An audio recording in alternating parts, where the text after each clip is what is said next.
집사님 얘기를 잠깐 한 다음에 우리 이제 교회 예배 얘기를 이제 할 텐데, 집사님은 기본적으로 뭘 위해서 주께서 이 땅에 있게 하셨는가라고 하는 걸 이제 생각을 해야 되는데요.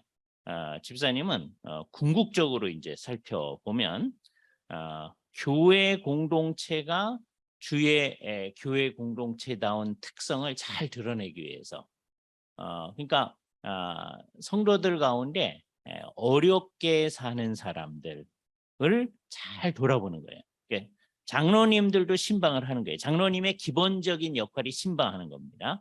우리나라에 와서 이게 이상해졌어요. 장로님들이 이제 사업상 바쁘다 보니까 장로님은 신방을 이제 가끔가다 하는 거고 신방은 목사님이 하는 거다. 이렇게 이제 이상한 관념이 형성됐습니다. 그런데 목사님 신방하는 거 좋은 일이죠. 그러나 워낙 이제 성경의 입장이나 그다음에 이것을 회복해냈을 때는 기본적으로 장로라고 하는 건 뭐냐? 아무래도 이제 성도들하고 같이 사는 사람들이니까 성도들의 삶을 돌아보는 역할을 하는 거죠. 장로님들의 일은 신방하는 일입니다. 근데 역시 집사님들도 신방을 합니다. 근데 각기 다른 면을 살피는 거예요. 장로는 뭘 살피는 거냐 하면 하나님의 말씀대로 사는가, 그걸 살피는 거예요. 그죠? 주일날 하나님의 말씀을 선포하는 목사님의 말씀에 근거해서 성도들이 과연 그 말씀대로 행하는가, 사는가 하는 거를 이제 보는 겁니다. 그러니까 설교를 제일 열심히 들어야 될 분이 누구예요? 성도들을 대표해서 장로님들이 열심히 들어야죠. 그리고 이제 성도들이 이걸 사는가 이렇게 살펴야 되니까 자기가 그렇게 살아야 되잖아요. 그죠? 그래서 혹시 그렇게 안 사는 사람이 있으면 그렇게 살아야 된다. 우리가 하나님 말씀대로 살아야 된다. 이렇게 권면하는 일이 장로님의 일입니다. 권하고 인도해 가는 일. 그러니까 장로의 일은 그거예요. 결국. 그러니까 장로가 장로의 역할을 잘한다라고 하는 건 뭐냐면 우리 모두가 하나님의 뜻대로 잘 살아가는 결과가 나타나는 거죠. 자, 그러니까 장로님은 신방을 하는데 목적이 뭐예요? 제대로 사는가, 그다음에 권면하고 하는 게 목표입니다. 그리고 이제 잘 안 되면 목사님 신방을 좀 같이 해주시죠. 그래서 목사님이 같이 하고 이렇게 이게 정상적인 거예요. 자, 그런데 서구에서는 그래서 장로님 하기가 굉장히 어려우니까 장로님을 할 때는 뭐 일정한 기간 동안 장로를 하는데요. 일정한 기간 동안 그 사업상의 일을 조금 정리를 해놓고 하는 거예요. 예? 예. 그래서 저기 정리해놓고 이 기간 동안의 일은 나는 교회의 장로 역할을 해야 돼서 이걸 좀 가볍게 만들어 놓은 다음에 이 일을 잘 감당하는 거죠. 그래서 장로의 역할을 하는 걸 매우 무겁고 신중하게 생각을 합니다. 집사님들도 신방을 하는데요. 집사님들은 다른 거를 살펴보는 거죠. 성도들 가운데 혹시 너무 어렵게 사시는 분은 없는가? 생활이 유지가 안 되는 분 없는가? 잘 찾아가지고서는 이제 이 도무지 이제 생활이 안 된다. 그러면 집사님들이 이제 앞장서 가지고 이제 교회의 기금이 있습니다. 그 교회의 기금을 가지고 집사님들께서 아무도 모르게 그 사람을 돕는 역할을 하는 거죠. 그죠? 그러면 그 사람은 감사함으로 받고 여기서 이제 잘못 생각하면 안 되는데 교회는 날마다 이거 주는 거다 이렇게 생각하는 게 아니고 그렇죠? 우선 주면 이제 감사함으로 받아야 됩니다. 그러나 이제 바울이 우리에게 교훈하듯이 일하기 싫거든 먹지도 말아라 이런 교훈하잖아요. 네? 그 말은 뭐예요? 성도들은 다 누구든지 가서 열심히 일해야 된다는 거죠. 그래서 받으면서 나는 또 가서 열심히 일해가지고 자기 생활하는 데 필요한 것은 자기가 다 할 수 있도록 또 자기와 관련된 가족들은 도움을 받지 않아도 될 정도로 자기가 다 부양을 이제 하려고 노력을 해야 되는 거죠. 그래서 필요하면 공급을 받고 그러나 자기는 이제 스스로 이제 열심히 노력해 가지고 이게 이제 필요 없게 되어지면 이제는 안 도와주셔도 됩니다. 이걸 그냥 우리 한국 사람들의 특성인 예의상 그렇게 얘기하는 게 아니고 진심으로 그래야 되죠. 그리고 저희가 또 번 거에서 이렇게 돈을 모아가지고 다른 사람을 도울 수 있게 이제 내는 역할을 하게 되어지죠. 교회 공동체는 신앙이 있게 되면 정말 열심히 돈을 갖다 많이 냅니다. 교회는 이상한 데인데 열심히 일을 하고 그 열심히 일하는 사람이 돈을 많이 갖다 내요. 다른 데는 열심히 일하면 돈을 받아가요. 근데 교회 공동체는 이상한데요. 잘 보세요. 우리 교회가 그래도 괜찮은 교회라는 걸 여기서 느낄 수 있습니다. 여러분이 속해 있는 교회들에서 열심히 일하는 사람들이 돈을 제일 많이 갖다 내죠. 예? 처음 오는 사람 돈 많이 갖다 내는 거 봤어요? 별로 없어요. 예. 그러나 신앙이 있는 사람은 열심히 교회를 열심히 하고요. 그리고 돈도 가장 많이 갖다 내. 예?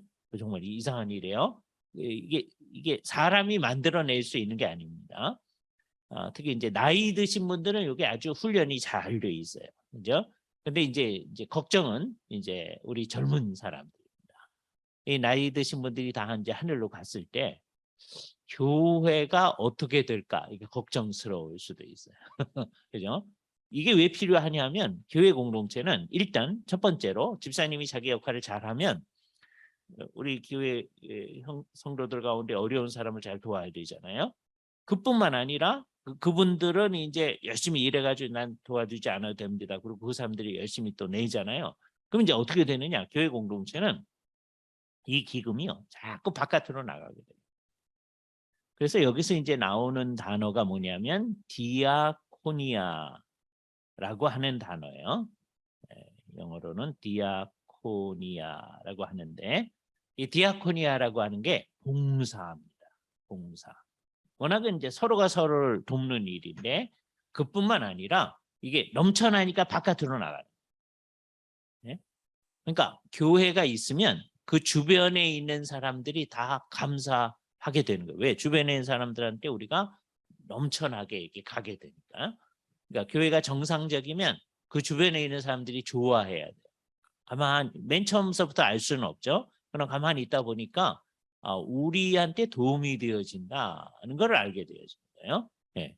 그리고 이제 그들은 알 수는 없지만 결국 교회를 통해서 복음의 밝은 빛이 비춰지니까 그거는 이제 바깥에 있는 사람들이 알 길은 없는 거예요. 왜 그게 밝은 빛인지 저 사람들이 뭐 자꾸만 예배당에 같이 가자고만 하지 귀찮게 왜 저러나 이렇게만 생각할 터인데 나중에 그 사람이 예수를 믿게 되면 이게 정말 사람이 살 수 있는 유일한 길을 우리한테 제공한 거구나 하는 걸 알게 돼요. 그러나 이제 맨 처음에는 뭐만 느끼게 돼요? 교회가 있더니 우리 주변에 가난한 사람들을 열심히 돕네. 이걸 느끼게 되는 거죠. 동네가 깨끗해지고 동네가 괜찮아졌네. 이거는 느끼게 되는 거예요.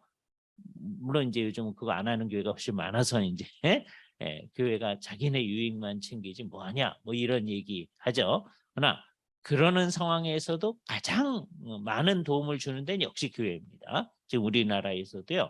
이 세상에 복지 일을 가장 많이 하는 데가 지금도 교회예요. 사실은. 예? 그런데 이제 마치 안 그런 것처럼 이상한 프레임을 만들어 가지고 교회가 문제인 것처럼 막 그러는 거죠. 하여튼 집사님이 이 일을 하는 거다라고 하는 것을 우리는 아주 명백하게 해야 돼요. 그래서 집사님들은 이제 워낙은 이제 안수 받은 집사님, 그래서 우리나라에서 그것을 안수 집사라고 얘기하잖아요. 성경이 아는 집사는 그것뿐입니다.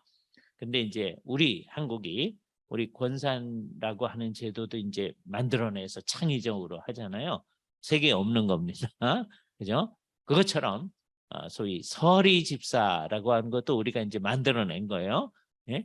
워낙 집사님은 장로님을 선출하듯이 다 우리 안수 집사님 할 때 다 선출을 하잖아요. 성도들이 선출을 해야 되잖아요. 기준은 성경에 있었고 그 기준에 맞는 사람을 선출을 해야 되는 거죠. 그죠?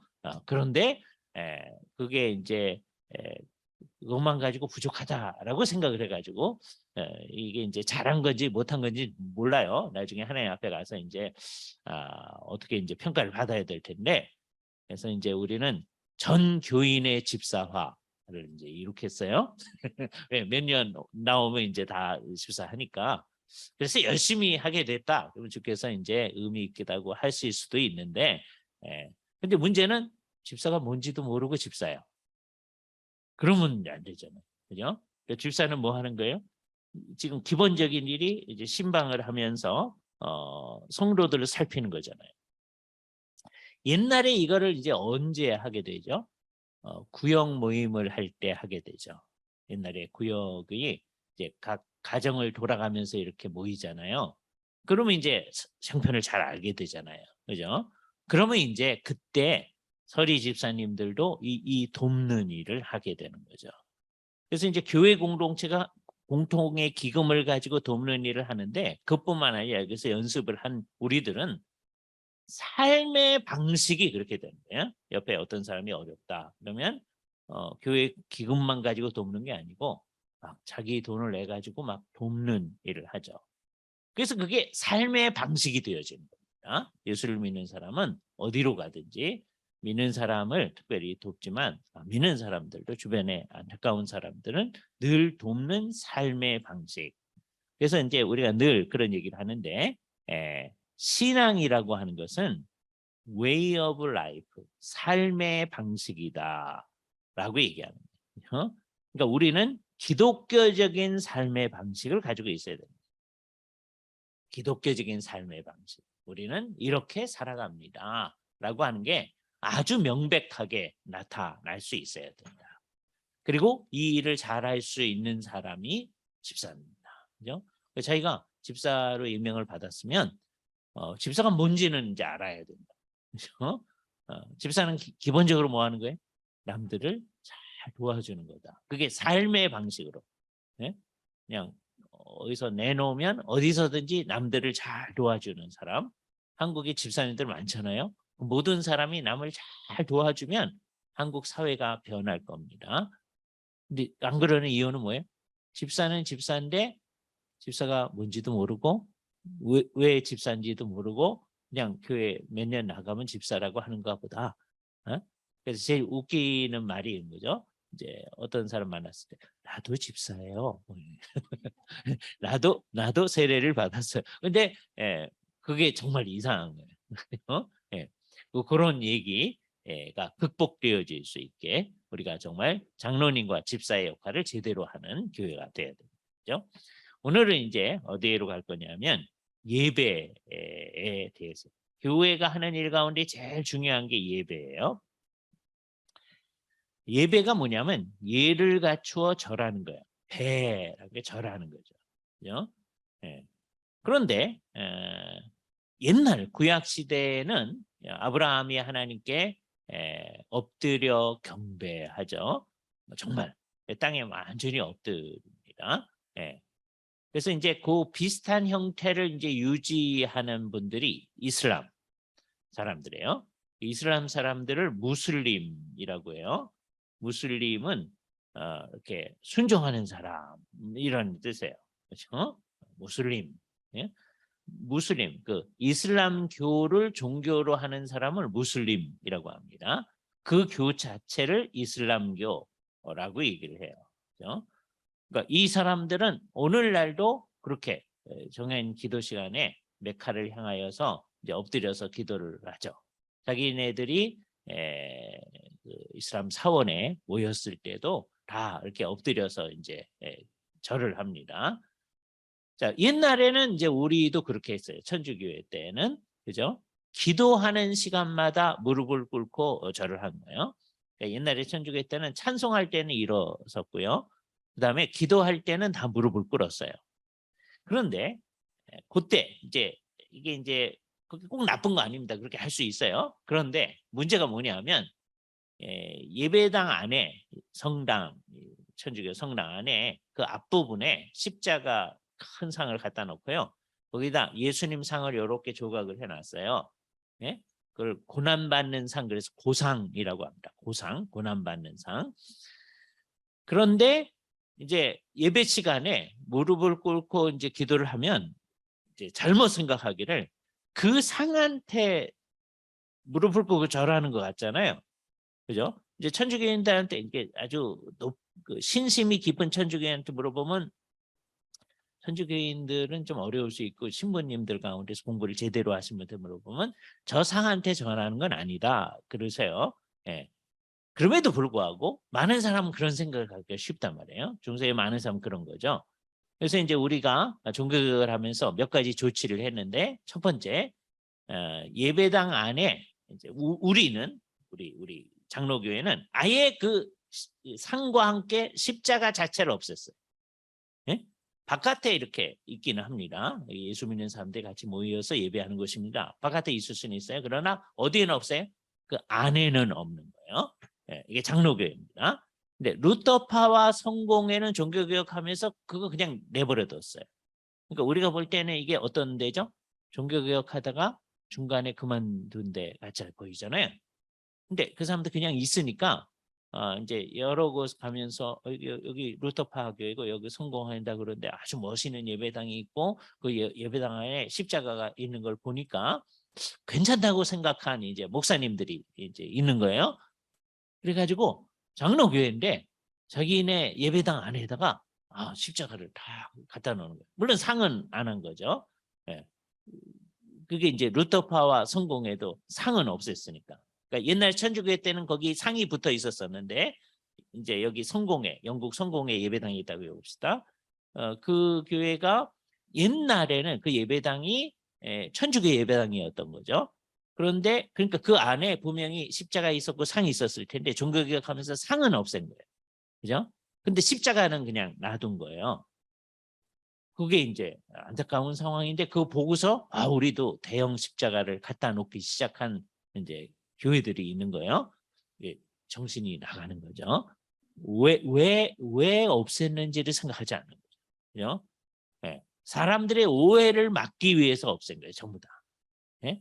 그래서 우리는 물리적으로 무릎 꿇는 것도 없앤 거예요. 옛날에는 무릎을 꿇었었는데. 네. 그래서 우리는 뭐에 무릎을 꿇어야 되느냐? 영혼의 무릎을 꿇어 절하는 거다.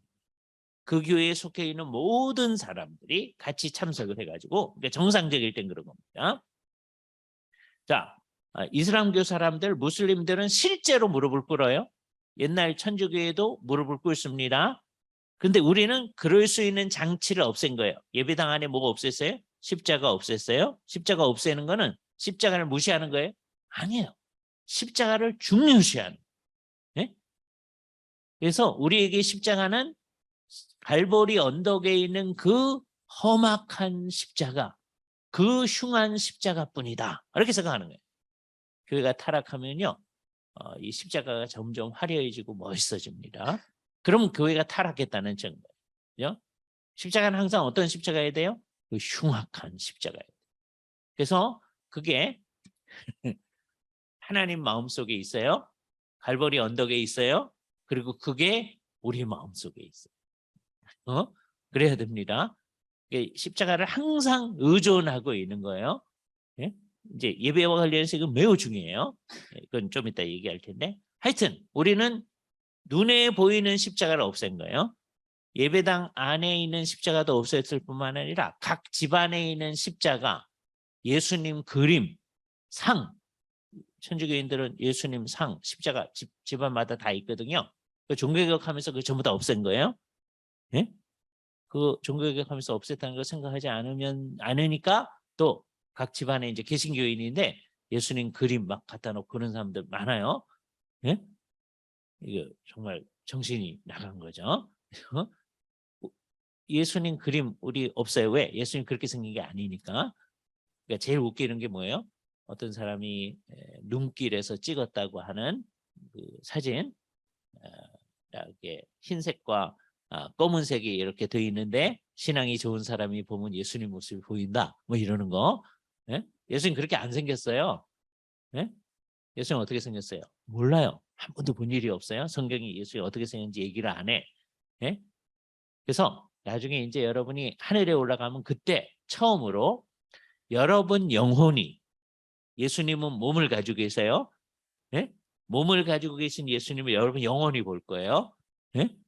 그리고 나중에 우리를 부활시켜 주시면 우리의 눈으로 예수님의 그 모습을 볼 겁니다. 그죠? 그러니까 처음 예수님을 언제 볼 거예요? 영혼으로는 이제 하늘에 올라가면 처음 보는 거예요. 예수님이 이렇게 생기셨군요. 이렇게 하는 거죠. 그때 여러분이 생각한 예수님 모습하고 다를 수 있어요. 예? 그러니까 지금 머릿속에 있는 예수님 모습 다 버려버려야 돼. 그 가짜예요. 어? 그러니까 집에 예수님 사진, 그림 그 전부 다 가짜야. 어? 다 없애야 돼요. 여러분 집에 있으면 지금 오늘 없애세요. 어떻게 그거 없습니까? 그러지 마시고 종교개혁할 때 전부 다 없앤 거예요. 정말 그런 거예요. 그죠? 그러니까 예배당 안에도 십자가 뭐 이런 거 없앴고 이제 상 전부 다 없앴고 우리 집에도 전부 다 없앴다. 이렇게 생각하는 거예요. 그래서 예배할 때도 무릎을 꿇지 않아요. 우리는 왜? 오해가 나올까 봐. 대신에 뭐를 꿇어요? 영혼의 무릎을 꿇어요. 그죠? 그래서 예배에서 제일 중요한 거는 이제 뭐냐? 다음 세 가지인데 첫 번째는 어떻게 예배를 할 수 있게 되어졌는가를 생각해요. 예? 예배 안 하던 사람이 주께 나와서 예배한다고 하면 하나님께서 그냥 감사함으로 받으시죠? 그럴 리가요? 예? 사람이요. 그냥 나와서 예배한다고 했을 때 주께서 받음직하지가 않아요. 하나님께서 받음직하지 않은 건 주께서 받지 아니하시는 거예요. 자, 근데 우리 예배가 어떻게 주께 받아들여지느냐라고 하면 예수 그리스도의 온전하신 두 가지인데 우리를 대신해서 형벌을 다 받아주신 것. 그리고 예수님께서 이 세상에서 하나님의 뜻을 다 순종하여 율법의 의를 다 이루신 이게 이제 우리한테 주어진 형벌을 예수님이 받아주셨어요. 그래서 우리는 이제 형벌 안 받아요. 너무너무 감사하잖아요. 근데 그뿐만 아니라 예수님께서 죽기까지 순종하셔서 삶 전체로 이 세상에 태어나셔서 사는 것 전체로 하나님께 순종한 거예요. 그래서 맨 마지막에 죽기까지 순종하셨어요. 그러니까 그분은 워낙 의로우신 분인데 우리를 위해서 의를 얻으신 거죠. 이 의를 우리에게 주신. 그래서 이 형벌을 다 받아주신 거는 십자가에서 이루신 거잖아요. 그리고 예수님이 의를 이루신 거는 그의 생 전체로 다 이루신 거예요. 그래서 이제 세월이 지나면서 요 예수님이 십자가에서 우리를 위한 형벌을 다 받아주신 것을 수동적 순종이라고 얘기를 하고요. 받으신 거니까 형벌을 받으신 거예요. 그다음에 그의 생애 전체에 걸쳐서 하나님의 뜻을 다 순종하신 것을 능동적 순종이라고 표현하고 있어요. 그죠? 그러니까 우리는 수동적 순종과 능동적 순종이 다 중요해요. 그죠? 그것을 예수님의 온전한 순종 그렇게 얘기할 수 있어요. 그러니까 우리는 예수님의 온전한 순종의 근거에서 있는 거예요. 그래서 이것의 근거에서 예수님의 그 십자가의 공로와 순종의 의의를 우리에게 딱 씌워주신 거예요. 그걸 바울은 그리스도로 옷 입는다 이렇게 표현하는 거예요. 만일에 그리스도로 옷 입지 않은 사람은 어떻게 되는 거예요? 자기가 형벌을 받아야 돼. 그리고 자기가 순종을 해야 돼. 할 사람 아무도 없는 거예요. 그래서 하나님 앞에 나아갈 때 어떻게 해야만 가능한 거예요? 예수 그리스도의 이 온전하신 의의를 감싸 입어야만 되는 거예요. 그런데 예수님께서는 이 일을 우리 입장에서는 2000년 전에 하셨거든요. 우리는 이 말이 익숙하죠. 2000년 전에 주께서 이렇게 하셔 익숙하잖아요. 그러면 1800 몇 년, 예를 들어서 어떤 사람이 1813년에 태어났다. 1855년에 돌아가신 분이 있다. 그럼 이 사람 뭐라고 얘기를 할까요? 우리는 되게 1900 몇 년 이렇게 태어나셨잖아요. 그러니까 2000년 전에 이렇게 얘기하잖아요. 그럼 1800 몇 년에 태어난 사람 뭐라고 그러겠어요? 예? 1900년 전에 이렇게 얘기하겠죠. 그렇죠? 그럼 1793년에 13년에 태어나서 1755년에 돌아가신 분들 뭐라고 할까요? 1800년 전에 뭐 이렇게 얘기하겠죠. 그렇잖아요. 그러니까 예를 들어서 어떤 사람이 한 500년 정도에 태어나서 600년에 돌아가셨다. 그러면 예수님이 600년 전에 이렇게 얘기했겠죠. 그러니까 예수님 사건하고 거리는 사람마다 다 달라요. 어떤 사람은 100년 전에 그렇게 하시는 분이 있었을 거고 예수님과 동시대에 살던 사람 얼마 전에 우리를 위해서 죽으신 예수님 이렇게 했을 거예요. 예? 세월이 지나면서 이제 100년 전에 이렇게 되는 거고 200년 전에. 근데 우리는 2000년 전에. 그러니까 우리는 맨날 2000년 전에 하다 보니까 그냥 이게 입에 익을 겁니다. 근데 예를 들어서 23세기쯤 사는 사람이 있다고 했어요. 23세기. 그러면 이 사람들은 뭐라고 얘기해요? 지금 우리가 21세기에 살고 있다. 이렇게 얘기해요. 네? 그러면 21세기에 살면서 또 2000년 전에 그렇게 얘기하잖아요. 네? 이제 조금 더 지나면 2100년 전에 이렇게 될 겁니다. 네? 그러면 이제 23세기 때는 2200년 전에 뭐 이렇게 되겠죠. 낯설죠? 그러니까 사람들은 자기에 익숙한, 우리는 그냥 2000년 전에 이게 익숙한 거예요. 하여튼 우리는 예수님하고 거리가 있어요.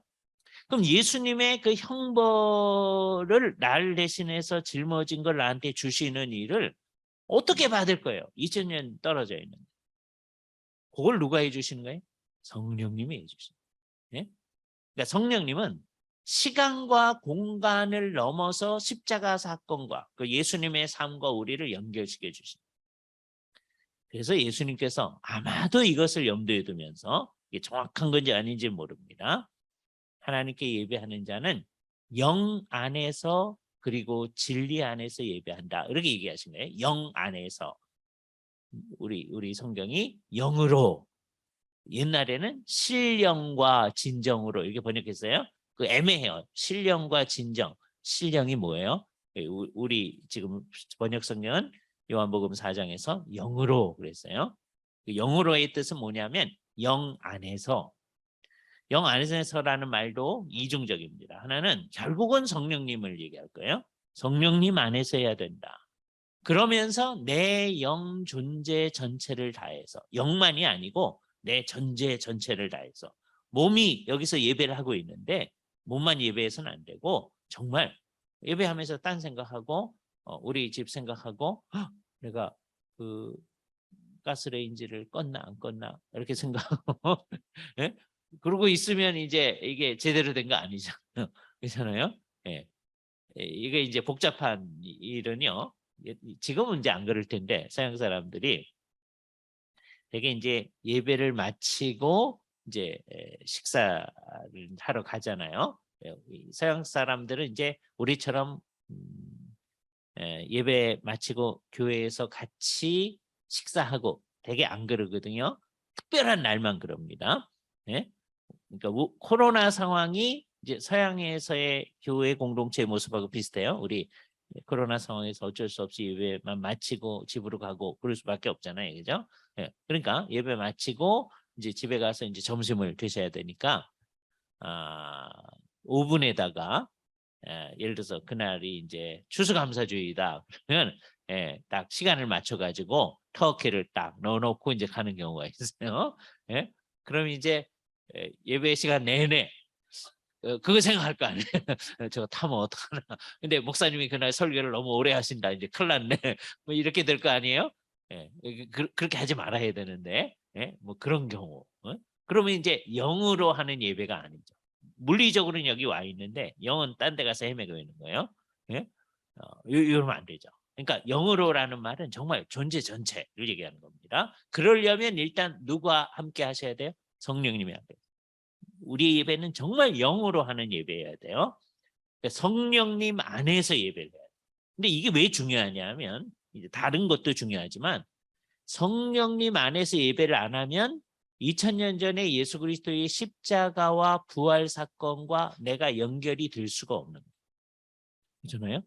예수님은 2000년 전에서 그렇게 하셨고 나는 2000년 후에 사는데 이게 어떻게 연결이 되겠어요? 그죠? 그걸 누가 연결시켜 주세요? 성령님이 연결시켜 주세요. 그래서 놀라운 이런 게 영적인 사건입니다.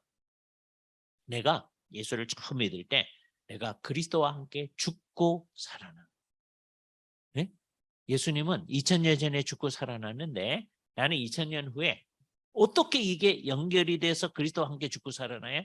성령님이 그거 하신 거다. 그죠? 그걸 우리는 중생이라고 합니다. 어머니 뱃속에서 태어난 게 한 번 태어난 거죠. 그 사람들이 다시 태어난 거예요. 중생, 다시 중자, 날생자, 다시 태어나야 된다. 그죠? 여러분 다 중생한 사람이어야만 하는 거예요. 어떻게 된 사람이에요? 그리스도와 함께 죽고 살아난 사람. 그죠? 그게 이제 예수를 믿을 때 처음에 굉장히 중요한 거예요. 난 그리스도와 함께 죽고 살아난. 우리는 이거 잊어버릴 수가 없어요. 왜요? 구주와 함께 나 죽었으니 구주와 함께 나 살았도다. 찬송 맨날 하잖아요. 그런데 가사가 그렇게 돼 있으니까 그렇게 찬송을 하긴 하지만 구주와 함께 죽고 살았다는 생각이 없어. 그러면 안 돼. 이건 정말 무의미한 일이 되는 거예요. 예? 그 찬송을 하는 모든 그리스도인들은 정말 어떤 사람이어야 돼요? 그리스도와 함께 죽고 그리스도와 함께 살아난 사람. 그죠? 우리의 옛사람이 십자가에 못 박혀 죽은 거예요. 그러니까 우리는 더 이상 옛사람이 아니라고 그랬어요. 예? 여러분 안에 옛사람도 있고 새사람이 있고 그래서 맨날 싸워요? 그러면 안 돼요. 우리 옛사람은 어떻게 됐다고요? 십자가에 이미 못 박아 죽었다. 그래서 우리는 어떤 사람이에요? 새 사람이에요. 그죠? 여러 번 강조한 겁니다. 폴 뉴맨만 뉴맨이 아니라 우리가 뉴맨입니다. 새로운 사람이에요. 딱 생각해야 돼요. 더 이상 옛사람이 아니다.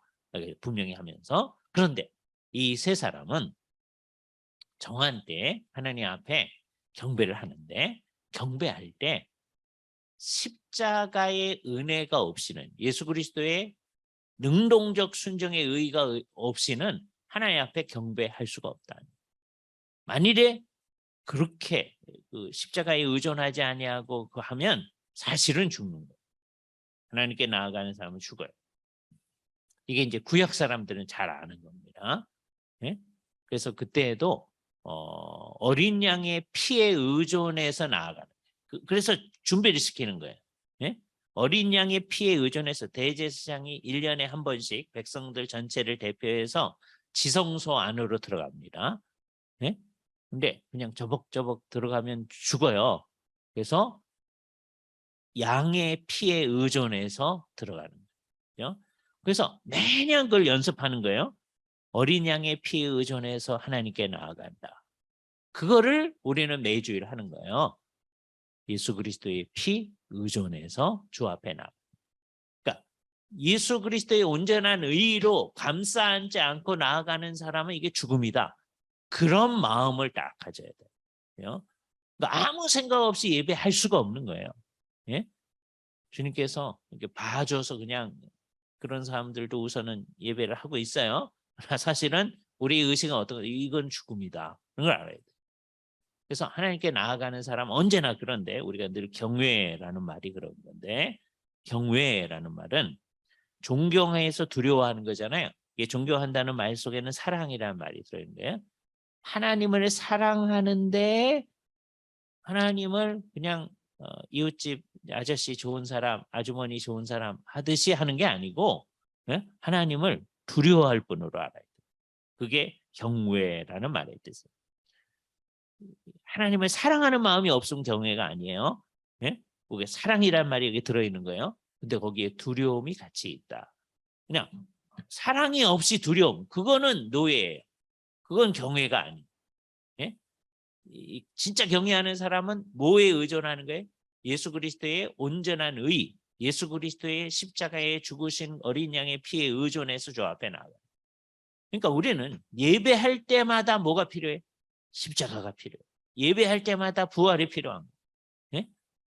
그거 없이는 죽게 나아갈 수가 없어요. 그러니까 우리는 예수 그리스도의 십자가와 부활 때문에 이게 우리를 구속하신 거니까 부활 때문에 예배하는 거예요. 그런데 그 예배하는 행위조차도 어떻게 하는 거예요? 십자가와 부활의 근거에서 하는 거예요. 놀랍잖아요. 십자가와 부활 때문에 너무너무 감사해서 우리를 구원하셨으니까 주 앞에 경배하는 거예요. 여기에 딴 이유가 붙으면 안 돼요. 네? 딴 이유가 이제 다른 게 붙을 수도 있어. 좋은 이유. 네? 예를 들자면 요한계시록에 보면 요한계시록 이제 4장과 5장에 하늘에서의 예배하는 장면이 나타나는데 뭐라고 예배하는 이유를 말하느냐? 우선 요한복음 4장 8절에 보면요. 내 생물이 이게 뭔지 잘 모릅니다. 근데 아마 천사적 존재가 아닌가라고 생각해요. 하나님께 이제 찬양을 하는데 쉬자 찬양한다고 그래요. 8절. 거룩하다, 거룩하다, 거룩하다. 그러면 시작해. 딱 이 얘기를 들으면서 우리는 이사야 6장이 생각나야 됩니다. 거기 스랍이라는 천사가요. 빛나기 때문에 이름이 스랍이야. 빛나는 자라는 거예요. 네? 아주 처음 본 거였어요. 이사야가.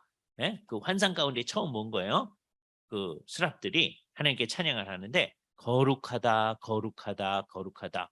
세 번 한 거예요. 여기서도 그렇게 그 말로 시작합니다. 그럼 딱 겹쳐지죠. 하나님께 그렇게 찬양하는구나. 주 하나님 곧 전능하신 이요.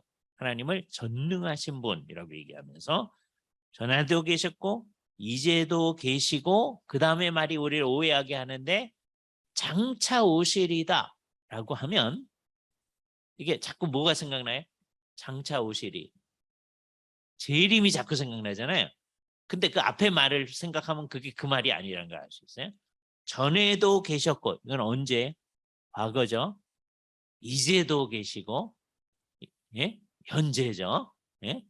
사투리로 시방도 계시고 그러시는 분들이 있어요. 옛날에 그렇죠? 이제도 계시고 그다음에 이건 현재니까 과거 현재 그러면 그 다음에 뭐예요?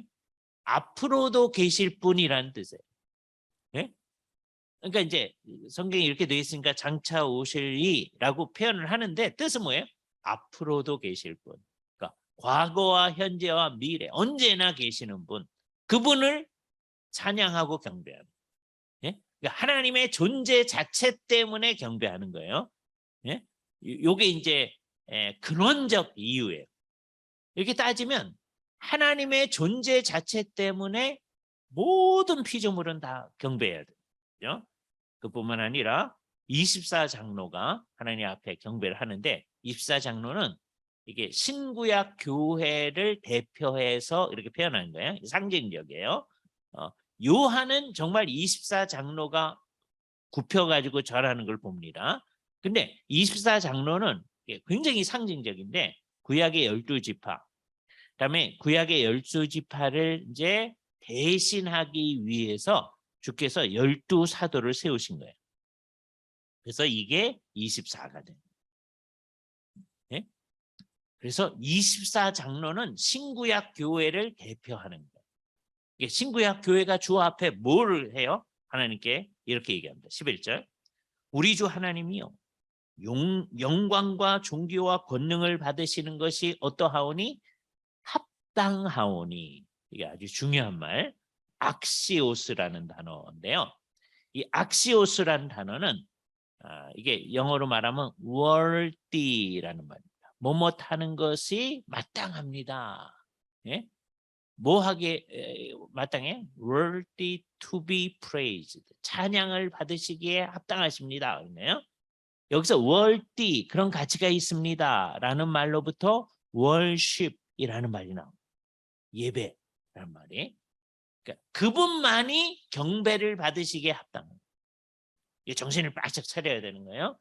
그래서 우리는요, 이제 이거 정신 차려야 돼요. 예배 시간에는 예배 시간 처음 시작해서 마지막까지 그 예배 시간에는 사람한테 영광을 안 돌립니다. 그래서 예배 시간에 박수 치는 거 아니에요? 이게 정신이 다 나갔어요. 예? 예배 전후에는 할 수 있어. 예배가 아직 시작하기 전에. 예? 우리 셰프 시간에 어떤 손님 같이 오셨습니다. 우리 환영합시다. 그럴 수 있어요. 우리 예배 여러분이 교회에서 하면서 예배가 다 마쳐진 다음에 신입 교우를 소개하면서 이렇게 누가 새로 왔습니다. 박수합시다. 그럴 수 있어요. 예배가 마쳐졌으니까. 그거를 예배 순서 가운데로 집어넣으면 안 좋아. 예? 예배 가운데는 하지 말아야 돼. 예배에서는 누구에게만 영광을 돌려요? 하나님께만.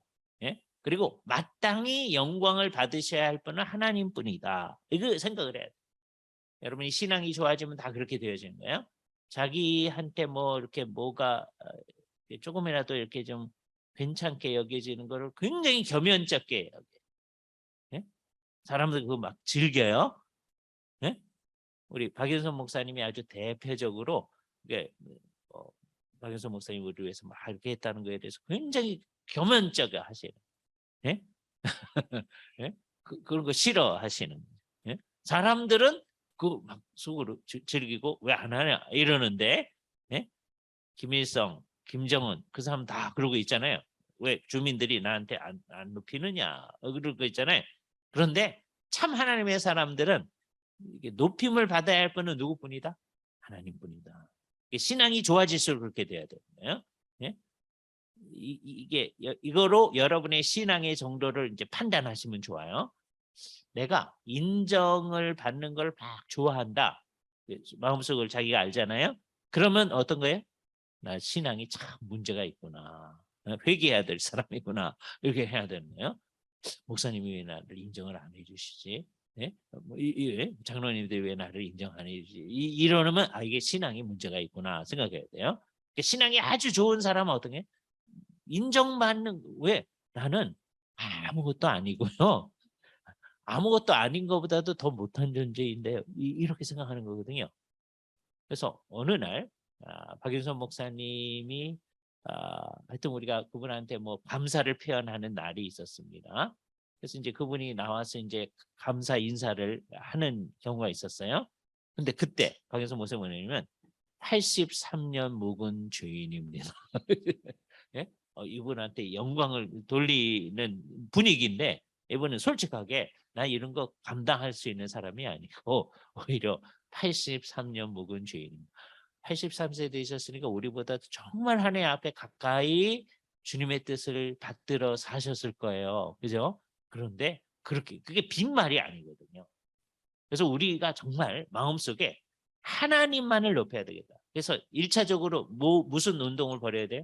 예배 시간 안에는 사람한테 박수하는 거 안 하는 걸 철저하게 해야 돼요. 이거 정말 여러분 명심하셔야 돼요. 여러분의 교회도 그렇게 바꾸어 갈 수 있도록 노력을 해야 돼요. 이게 하루아침에 안 없어져요. 왜? 아무 의식이 없어서 우리 예배 시간에 신입교 환영하고 다 하거든요. 이게 사실은 이게 안 되는 일이다. 예? 예배 시간에 그러니까 우리가 불법을 막 하는 겁니다. 예? 그러니까 우리는 원칙이 뭐냐? 그냥 은혜스러우면 다 되는 거예요. 예? 다 은혜스럽다는 건 어떤 게 은혜스러운 거예요? 다 사람들 마음은 다 마음이 좋아지면 은혜스러운 거예요. 예? 그게 은혜가 아니다. 그러니까 우리가 제일 남발하는 말이 은혜스럽다는 말입니다. 잘못 사용하는 말이에요. 예? 그런 말 쓰면 안 된다. 그래서 하나님은 찬양을 받으시게 경배를 받으시게 합당하신데 왜 그래요? 만물을 주께서 지으셨기 때문입니다. 뭐 때문에 하나님을 예배해요? 창조 때문에. 아까는 뭐 때문에 하나님을 거룩하다고 그랬어요? 하나님의 존재 자체 때문에. 예? 근데 이번에는 뭐 때문에? 창조 때문에 하신 거예요. 이게 예배의 이유다. 근데 이제 우리는 더 크게는 5장에 나타나는 대로 이제 죽임 당한 어린 양에 대해서 5장 12절 죽임을 당하신 어린 양은 이제 죽음을 당했을 뿐만 아니라 다시 살아나신 분이에요. 그분은 능력과 부와 지혜와 힘과 존귀와 영광과 찬송을 받으시기에 합당하도다. 그런 worthy, 합당하도다. 뭐 때문에 주를 찬양하는 거예요? 구속 때문이죠. 하나님의 존재와 하나님의 창조와 여기서부터는 하나님의 하신 일입니다. 하나님의 구속 때문에. 그런데 우리 입장에서 뭐로부터 출발하는 거죠? 하나님의 구속으로 출발. 주께서 우리를 구속해 주셨는데 가만 보니까 그분은 또한 우리를 위해서 뭐 하신 분이에요? 창조하신 분이에요. 근데 하나님이 존재해야 이 모든 일이 가능하잖아요. 하나님의 그 존재 자체 때문에 우리는 주님을 경배합니다. 여기 가능해요. 그래서 이제 신앙이 아주 어릴 때는 뭐 때문에 이제 경배해요? 주님이 구속하심 때문에. 요 세 가지 이유 외에 다른 이유가 있어서 경배한다. 그러면은요, 그게 다 잘못됩니다. 예? 자, 예배할 때요, 이제 어떤 분이 한 번도 안 빠지고 늦지도 않고 늘 오시는 거예요. 목사님들이 이렇게 얘기하기가 어렵습니다. 어떻게 이렇게 한 번도 안 빠지고 이렇게 늦지도 않고 잘 오시나요? 예? 참 감사합니다. 이렇게 얘기했어요. 이렇게 얘기하면 이제 내가 안 빠지고 오면 목사님이 감사해야 되는 거구나라고 이제 생각하는 사람들이 많습니다. 당연히 해야 되는 거예요. 당연히. 예? 하나님은 당연히 경배를 받으셔야 되는 거고요. 우리는 당연히 경배해야 되는 거예요. 이 세상 모든 사람이 그래야 됩니다. 왜? 하나님의 존재와 창조 때문에. 그 사람이 구속받지 않아도요. 하나님의 존재와 창조함을 받지 않은 사람 아무도 없는 거거든요. 이 세상에 있다. 하나님의 창조를 받은 거란 말이에요. 그럼 그것 때문에 하나님을 경배를 해야 돼요. 그죠? 당연히 해야 되는 거예요. 예배는 당연히 하는 거다라고 하는 게 아주 분명해야 돼요. 하나님은 경배를 받으시기에 합당하신 분이에요. 예? 이걸 아주 명백하게 해야 됩니다. 자, 그런데 주님께서 이 놀라운 일을 이제 하셨단 말이에요.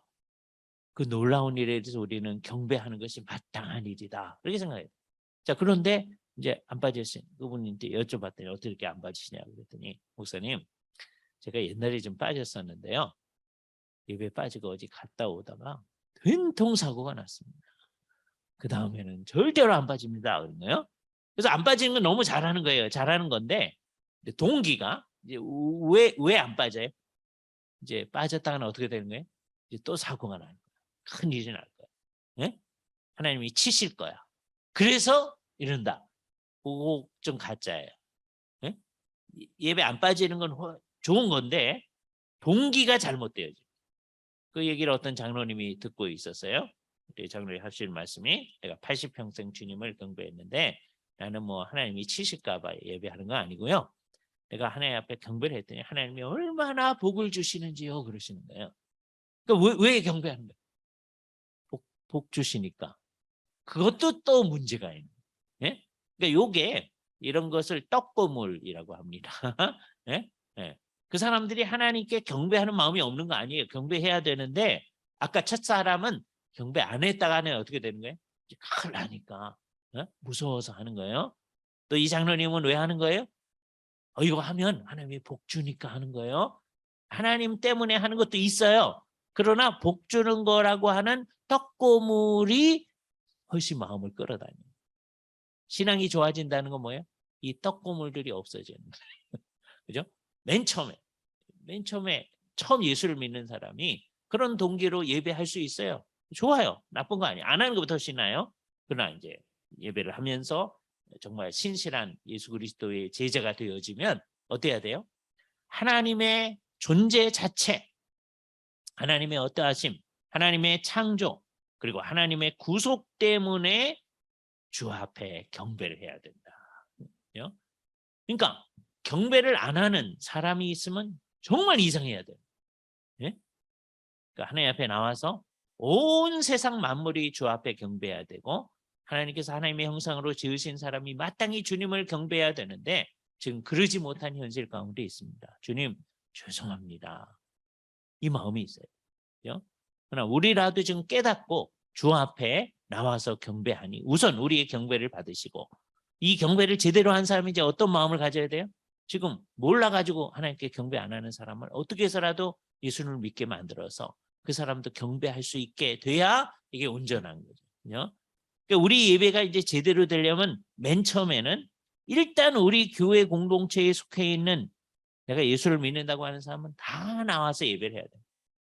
그걸 우리는 뭐라고 하냐면 공동체의 예배라고 얘기합니다. 또는 이것을 공적 예배라고 얘기합니다. 공적 예배, 공동체 예배. 이게 공적 예배라고 하는 거는 뭐가 있다고 하는 것을 시사하는 거죠. 사적 예배가 있음을 시사하는 거죠. 이게 뭐예요? 여러분이 매일 해야 되는 가정 예배, 패밀리 디보션 타임, 가정 예배예요. 절대로 무슨 말을 쓰면 안 돼요? 가정 제단 쌓는다. 그런 말 쓰면 안 돼요. 우리는 십자가 이후로 제단 쌓는 거 아니라고 그랬어요. 그죠? 예배를 제사라고 자꾸 하면 안 돼요. 그죠? 예배를 예배답게 해야 됩니다. 자, 그런데 가정이 모여서 또는 내가 quiet 타임을 한다. 큐티를 한다. 이게 이제 주님께 기도하고 하나님 말씀 보고 하는 거죠. 그런 것들이 다 사적인 예배예요. 사적인 예배가 많아져야 돼요. 예?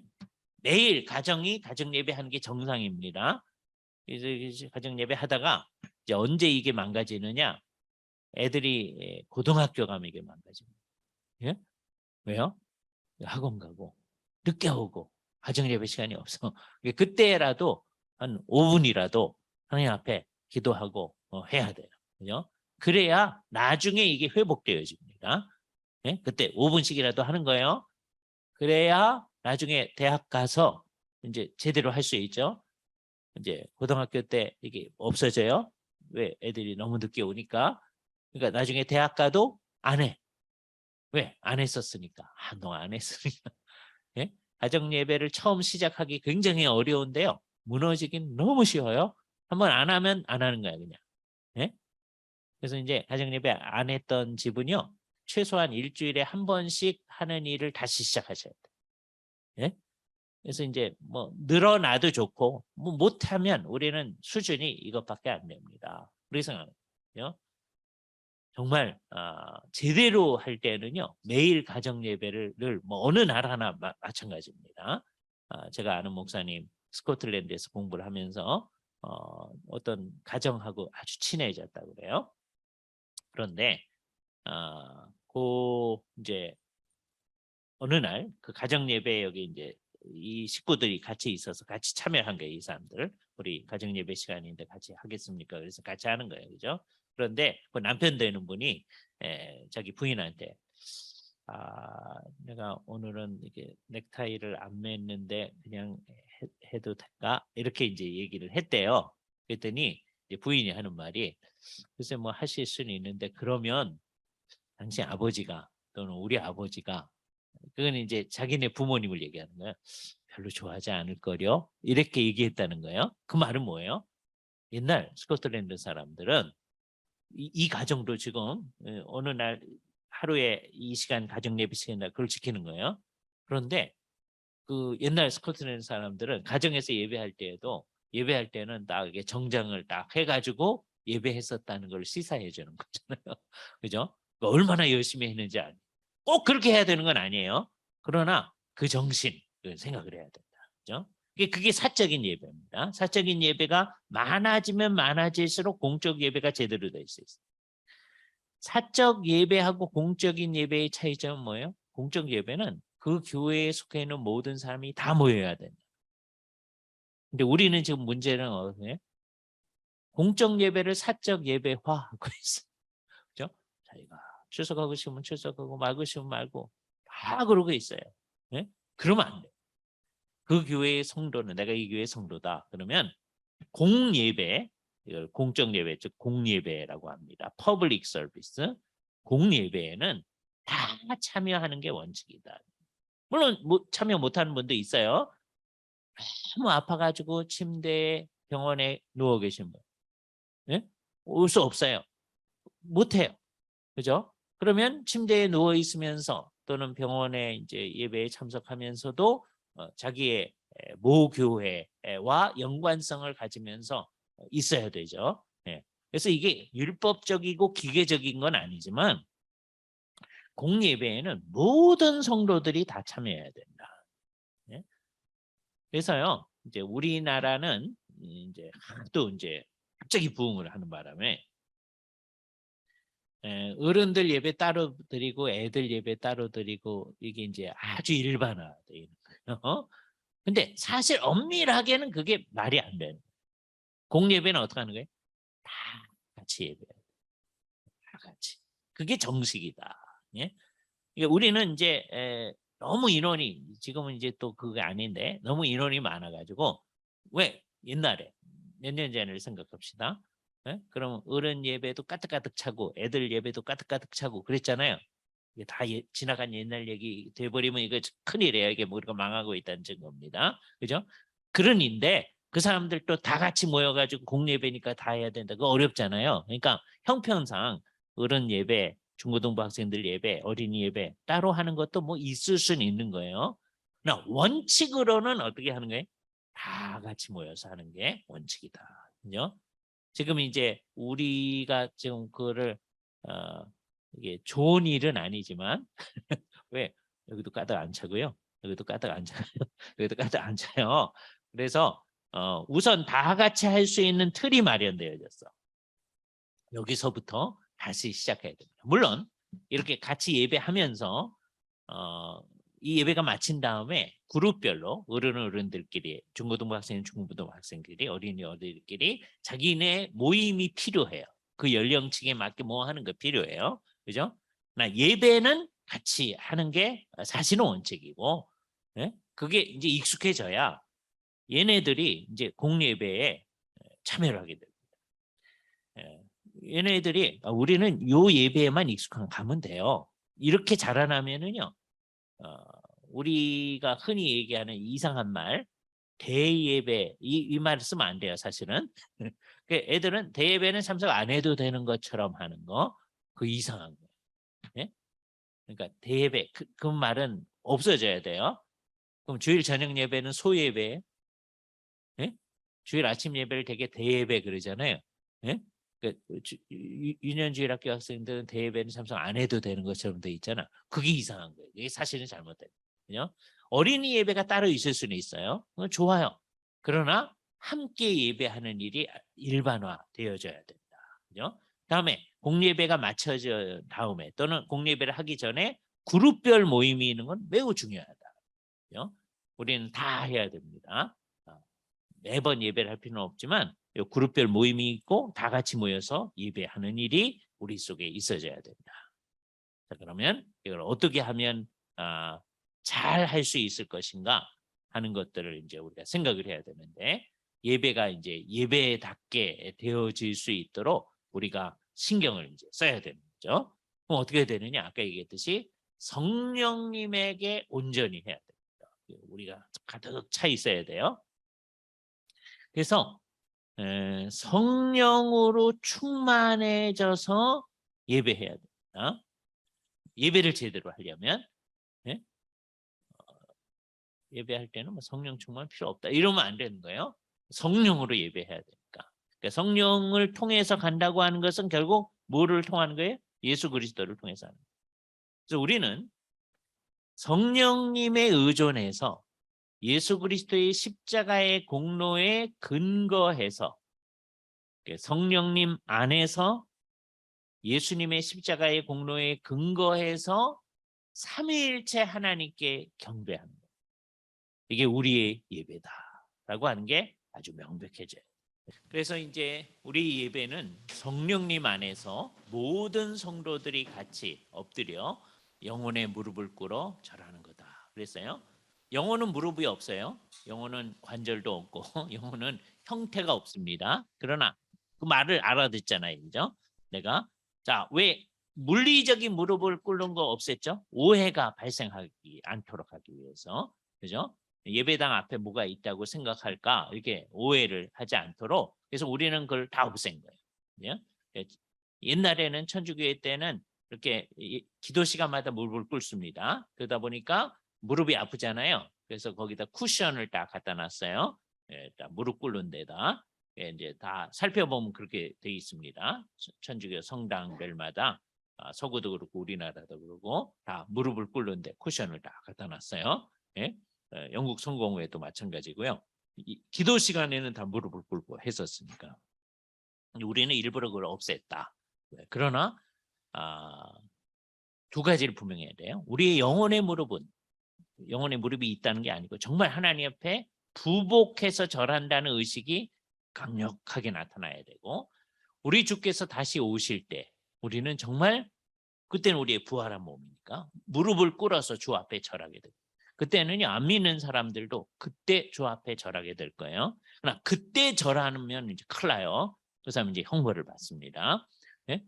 무릎 꿇은 거에 잘못했다는 게 아니고 그건 잘한 건데 진작에 했었어야 되는데 그런 거예요. 그래서 우리가 그걸 미리 알려가지고 다 같이 예배하는 대회로 나가야 됩니다. 그죠?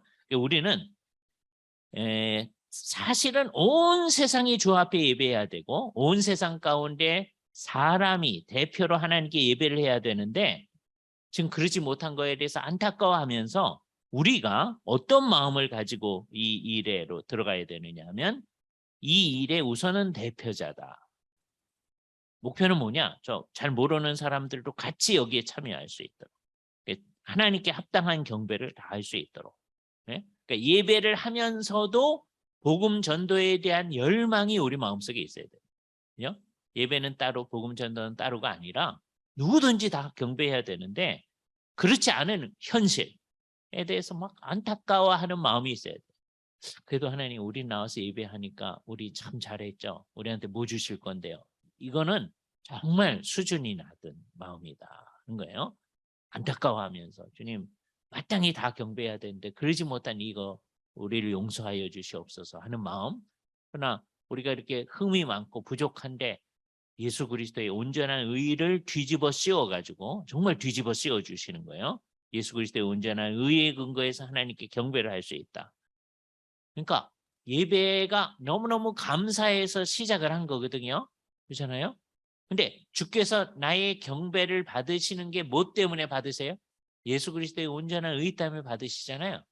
그러면 예배가 마쳐진 다음에 우리는 어떻게 될까요? 더 감사하게 돼요. 더 감사. 우리는 어떻게 해요? 제대로 하는 사람이 감사하러 왔어요. 그래서 예배를 마치면 하나님 앞에 한 건 했죠. 그러니까 이제 하나님이 나한테 뭐 해줘야죠. 예? 이게 제대로 안 되는 거예요. 우린 감사해서 왔어요. 그런데 주께서 내 경배를 받으심 때문에 더 감사.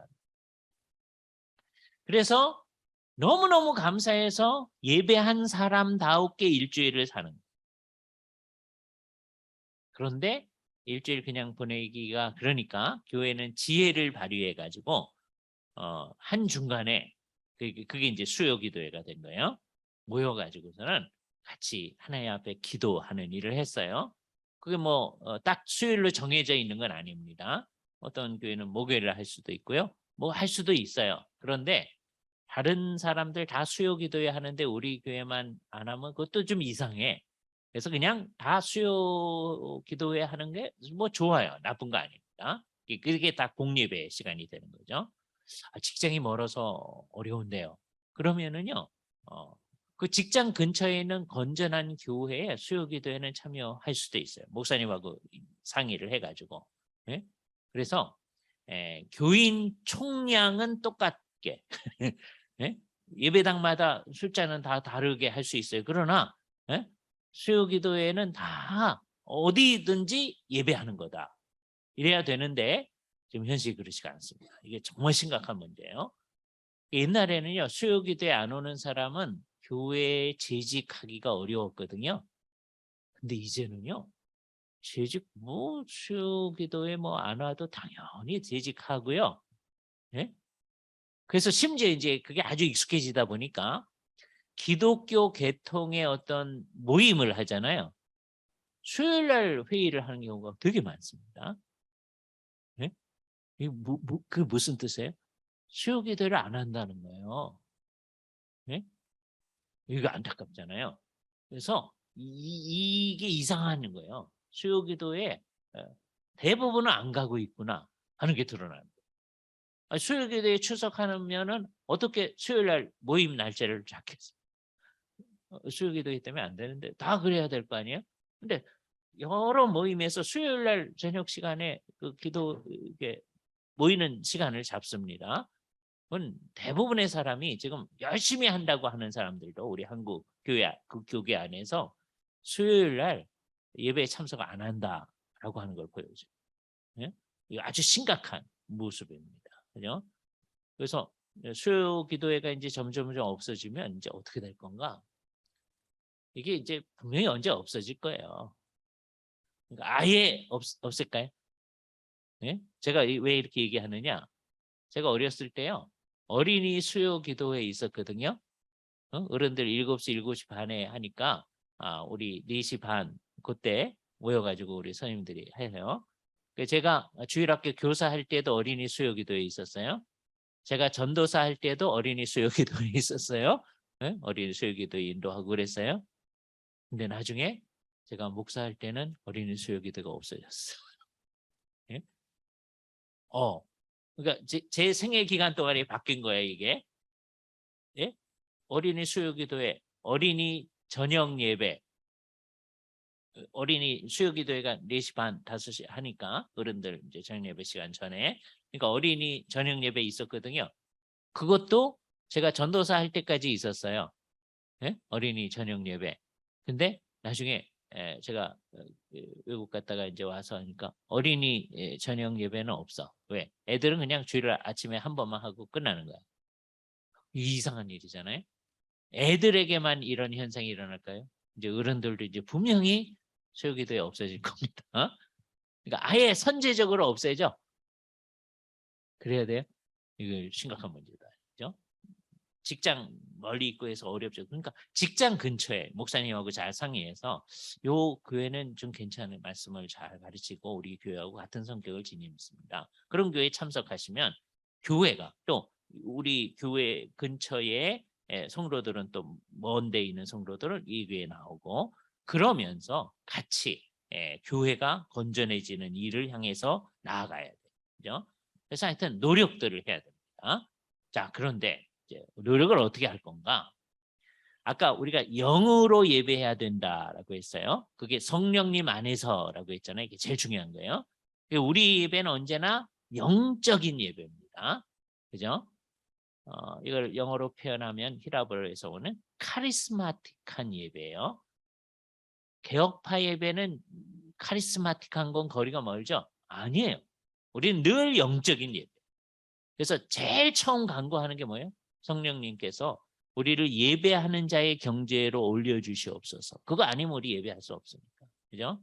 그리고 흥미로운 말인데 우리는 늘 하나님하고 같이 삼위일체 하나님하고 같이 있어요. 그러나 예배할 때 하나님이여 오셔서 우리의 경배를 받아주시옵소서 그 말을 씁니다. 그때 오해를 하면 안 돼요. 하나님이 같이 있는데 뭐 또 오냐? 그러니까 하나님이 오셔서 그런 말 하지 마십시다. 그렇게 할 수도 있는데 쓸 수가 있어요. 그건 마치 뭐 같은 거예요. 평소에 주님과 같이 있는 거예요. 근데 예배 시간에 어떻게 있는 거예요? 좀 더 진하게 주님하고 같이 있는 거예요. 그렇게 생각하시면 좋아요. 매일매일 살아갈 때 주님과 같이 살아요. 근데 예배 시간에 주께서 우리 가운데 임하여 오셔서 정말 이 시간에는 주님과 좀 더 진하게 있다. 이렇게 생각하는 거죠. 이 진하게 개념을 잘 생각을 하셔야 돼요. 네. 그러다가 성찬 때 주께서 영적으로 임재하신다. 이렇게 우리 생각하는 거거든요. 그때는 어떤 거예요? 좀 더 진하게. 네? 이게 언제나 다 생각해야 됩니다. 평소에도 어때야 돼요? 주님과 같이 있어요. 예배 시간에만 주님과 같이 있으면 안 돼요. 네? 그런데 예배 시간에는 평소보다는 좀 더 진하게 정말 그래야 돼요.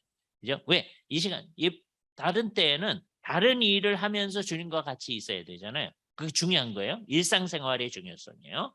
다른 일을 하는데도 누구와 같이 있어요? 주님과 같이 있어요. 그죠? 잊어버리지 말아야 돼요. 그런데 예배에는 어떻게 하는 거예요? 주님께 예배하는 것만 집중하는 거예요. 딴 거 안 하고 집중. 네?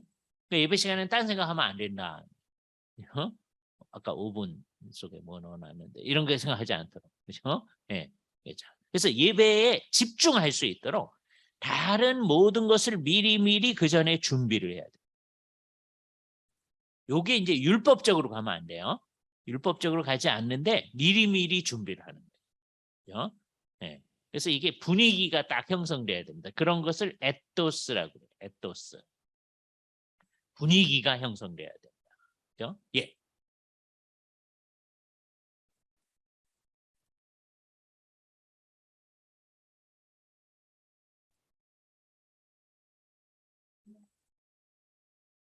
아까 얘기한 제가 말씀드린 거 모두가 같이 예배해야 된다. 그게 세대 통합 예배. 그게 정상이에요. 예. 집중을 할 수 있죠. 애들이 소리를 내고 해도 걔요 한 3년 지나면 울라고 그래도 안 옵니다. 예? 네. 그게 좋은 일이에요. 애들이 예배 시간에 우는 건. 예? 그래서 이제 세대 통합 얘기해도 이제 유아실은 따로 있으니까 너무 어린아이도 유아실에 있는 거고 그러면서 같이 하는 거죠. 그래서 집중을 해야 돼요. 집중하기 위해서 너희들은 가라. 그러면 우리는 예수님한테로 오지 못하게 하는 제자들처럼 되는 겁니다. 그래서 우린 같이 그런 상황에서 집중하는 거예요. 하나님에게만 집중하는 거예요. 그래서 예배당 분위기도 아까 십자가 그런 것도 전부 다 없애고 하나님에게만 집중할 수 있게 아무런 장식도 전부 다 없애고 마치 창고처럼 우리가 그냥 만든 거예요. 그러니까 종교개혁 이후에 이전에 있던 예배당은 그렇게 할 수는 없으니까 십자가만 치우고 그냥 똑같은 예배실에서 하는 건데 새로 만들 때는 정말 아무것도 장식을 하지 않고 하나님에게만 영원히 집중할 수 있도록 만들어요. 그래서 뭐만 제일 중요하냐? 이제 사람들이 아무래도 많이 모이니까 이 마이크 시설만 제일 중요합니다. 그렇죠? 예, 마이크 시설이 울린다든지 그러지 아니하도록 집중할 수 있도록 해야 됩니다. 그렇죠? 그러다가 집중을 하는데 주께서 성찬을 나눠주실 때는 좀 더 집중하는 주께서 정말 임재하신다. 이 에토스가 분명해야 돼요. 그래서 어떻게 되느냐? 미리미리 준비를 해야 되는데 그래서요. 그 전날 주일 전날 미리 그러니까 옛날식으로 따지면 요즘이야 뭐 매일 이제 뭐 샤워들 하시지만 옛날에는 이제 그렇지 않으니까 토요일 날 이제 목욕도 다녀오시고 네? 옷도 다려놓고 예배 시간에 입는 옷 이렇게 준비를 하는 거예요. 아주 좋은 옷을 입을 필요는 없지만 그래도 상당히 깨끗하고 좋은 옷을 딱 입는 그게 아주 일반적인 태도로 딱 나타나요. 근데 요즘 이게 다 망가지는 거예요. 예. 그래서 어떻게 됐느냐? 어떤 청년이 맨날 이제 잠바 입고 오다가 어느 날 이렇게 양복을 입고 다 왔어요. 예배 시간에 은혜를 받았나 이제 제대로 하려고 그러나 어인일로 그랬어요. 그랬더니 목사님 오늘 예배 마치고 결혼식 가야 돼요. 예. 자 이게 이상한 거예요. 자 보세요. 주일날 결혼식을 간다는 것도 이상하거니와 그거 자체도 이상합니다. 예. 그럴 때는 어떻게 해야 되죠? 미리 축하금 다 보내놓고 미리 축하 다 해놓고 나는 주일에서 어쩔 수 없다. 이렇게 잘 해놔야죠. 그죠? 예. 근데 주일날 간다는 것도 이상한데 하나님께 예배할 때는 그냥 잠바 입고 예배해도 되는데 결혼식 갈 때는 이렇게 정장을 하고 와야 된다. 그러면 하나님이 그 결혼식 하는 분들보다도 더 만홀히 여김을 받으시는 건가? 아니면 하나님하고 너무 친해서 그런 건가? 이게 좀 이상하잖아요. 그죠? 우리 선배들, 이게 꼭 어떤 정해진 옷이 있는 건 아닙니다. 이게 자유로울 수는 있어요. 예를 들어서, 아프리카에서 예배를 하는데 다 이렇게 넥타이 매고 해야 된다. 너무 이상하거든요. 근데 이게 그렇게 됩니다. 아프리카에서도.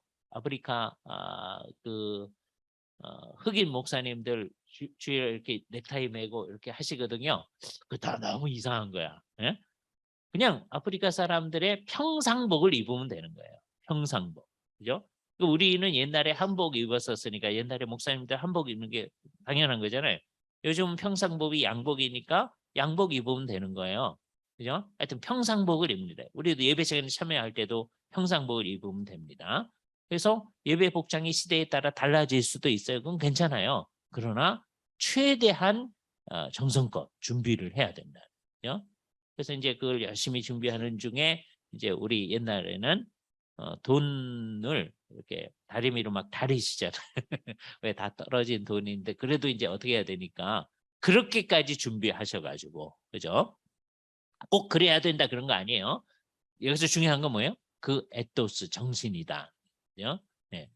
꼭 다리미로 다녀야 된다 그런 거 아닙니다. 꼭 새 돈을 준비해 와야 된다 그거 아니에요. 그러니까 미리 준비해 오는 거죠. 그죠? 미리 준비해 와서 하나님 앞에 나중에 헌상하는 방식은 다양한데 헌금교회에다가 그게 제일 좋은 방법이에요. 헌금교회에다가 자기의 일주일 동안의 삶 전체를 주께 드리는 마음으로 헌금교회에다가 헌금을 하는 거죠. 그러면 이제 예배 시간 중에 담당하신 집사님들이 그걸 다 같이 가지고 이 앞으로 가져와서 하나님 앞에 헌상 기도를 같이 하는 겁니다. 그죠? 그건 이따가 이제 좀 얘기할 텐데 이렇게 미리 준비하는 것의 중요성 우리 생각해야 된다. 그죠? 이게 굉장히 중요한 거예요. 성령님 안에서 하니까 우리는 그냥 즉흥적으로 하면 된다. 그게 아니고 정말 주님 앞에서 성령님 안에서 미리미리 잘 준비해야 된다. 그 다음에 뭐 어떻게 해야 되냐? 영과 진리로 예배해야 된다. 그랬어요. 진리. 요거는 우리의 문제는 아니고 이제 목사님들이 신경 쓸 문제입니다. 근데 목사님이 이렇게 노력을 해 나갈 때 우리가 옆에서 잘 도와야 되는 거예요. 예. 이게 신경을 안 쓰면은요, 우리가 어떻게 하기가 쉬우냐 하면 진리를 따라. 진리가 뭐예요? 주의 말씀은 진리니이다. 그러잖아요. 주님의 말씀 뭐예요? 성경이죠. 성경이 이야기한 것만 가지고 예배를 하는 거예요. 예? 예배 시간에는. 그러니까 예배 하나하나의 순서는 이 순서를 어떻게 배치해야 된다라고 하는 건 성경이 규정하지 않았어요. 그래서 흥미롭게 그건 자유로워요. 순서가 어떤 순서로 되어진다. 그건 자유로워요. 그러나 하나하나의 요소들, 그걸 요소들이라고 합니다. 요소들은 어디 있는 것만 가지고 하는 거예요? 성경. 특별히 신약 성경에 있는 것만 가지고 하는 거예요. 왜? 지금 구약 시대가 아니니까. 그죠? 구약 시대에 양 갖다가 했으니까 나 그렇게 했습니다. 그러면 안 되는 거예요. 예? 그러니까 신약 시대에 하나님께서 이렇게 예배라 한 것들이 있거든요. 그걸 가져다가 예배를 하는 거예요. 그래서 우리는 진공에서 이걸 한 건 아니고요. 옛날에 천주교에서 예배하던 걸 가지고 이 가운데 성경에 근거하지 않은 걸 다 뺀 거예요. 대개 성경에 근거하지 않은 건 뭐냐면 신약과 구약을 막 짬뽕해서 섞어 놓은 거였어요. 그거 다 뺀 거예요. 예를 들어서 시편에 보면 성전에 올라가는 노래 이런 거 있잖아요. 그 옛날에 예루살렘 성전을 향해서 이제 1년에 몇 번씩 가야 되니까 그때 찬양하면서 이제 갔던 거예요. 그 노래들인 거예요. 그래서 이제 생각이 없으니까 올라가는 노래. 그래서요. 예배 시간에 천주교에서는 올라가는 거 어디서 할까? 층계에서 예배당 안에 층계가 있을 수 있잖아요. 그래서 층계송 그런 걸 해요. 예? 그런 거 뺐어. 왜? 이거는 신약에는 적용되지 않는 거다. 그렇죠? 또 구약 시대 때 어떻게 했었었냐면 예배당에 그 예배당이 있지 아니하고 구약 시대에는 이제 성소 안에 지성소는 이제 하나님의 쉐키나 영광이 나타나기도 했고 평소에는 이제 아주 깜깜한 거예요. 자, 그런데 성소에는 이렇게 생긴 등대가 있어요. 그죠? 그걸 메노나라고 해요. 등대. 그래서 이게 올리브 기름으로 램프로 이렇게 빛을 밝히는 거라고 그랬잖아요. 그래서 이쪽으로 3가지, 이쪽으로 3가지, 가운데 1가지, 그래서 7가지예요. 원학은 이게 하나야. 메노나가 하나예요. 근데 나중에 솔로몬 성전을 지을 때는 이거를 이쪽으로 5개, 이쪽으로 5개 해서 10개를 갖다 놨어요. 예.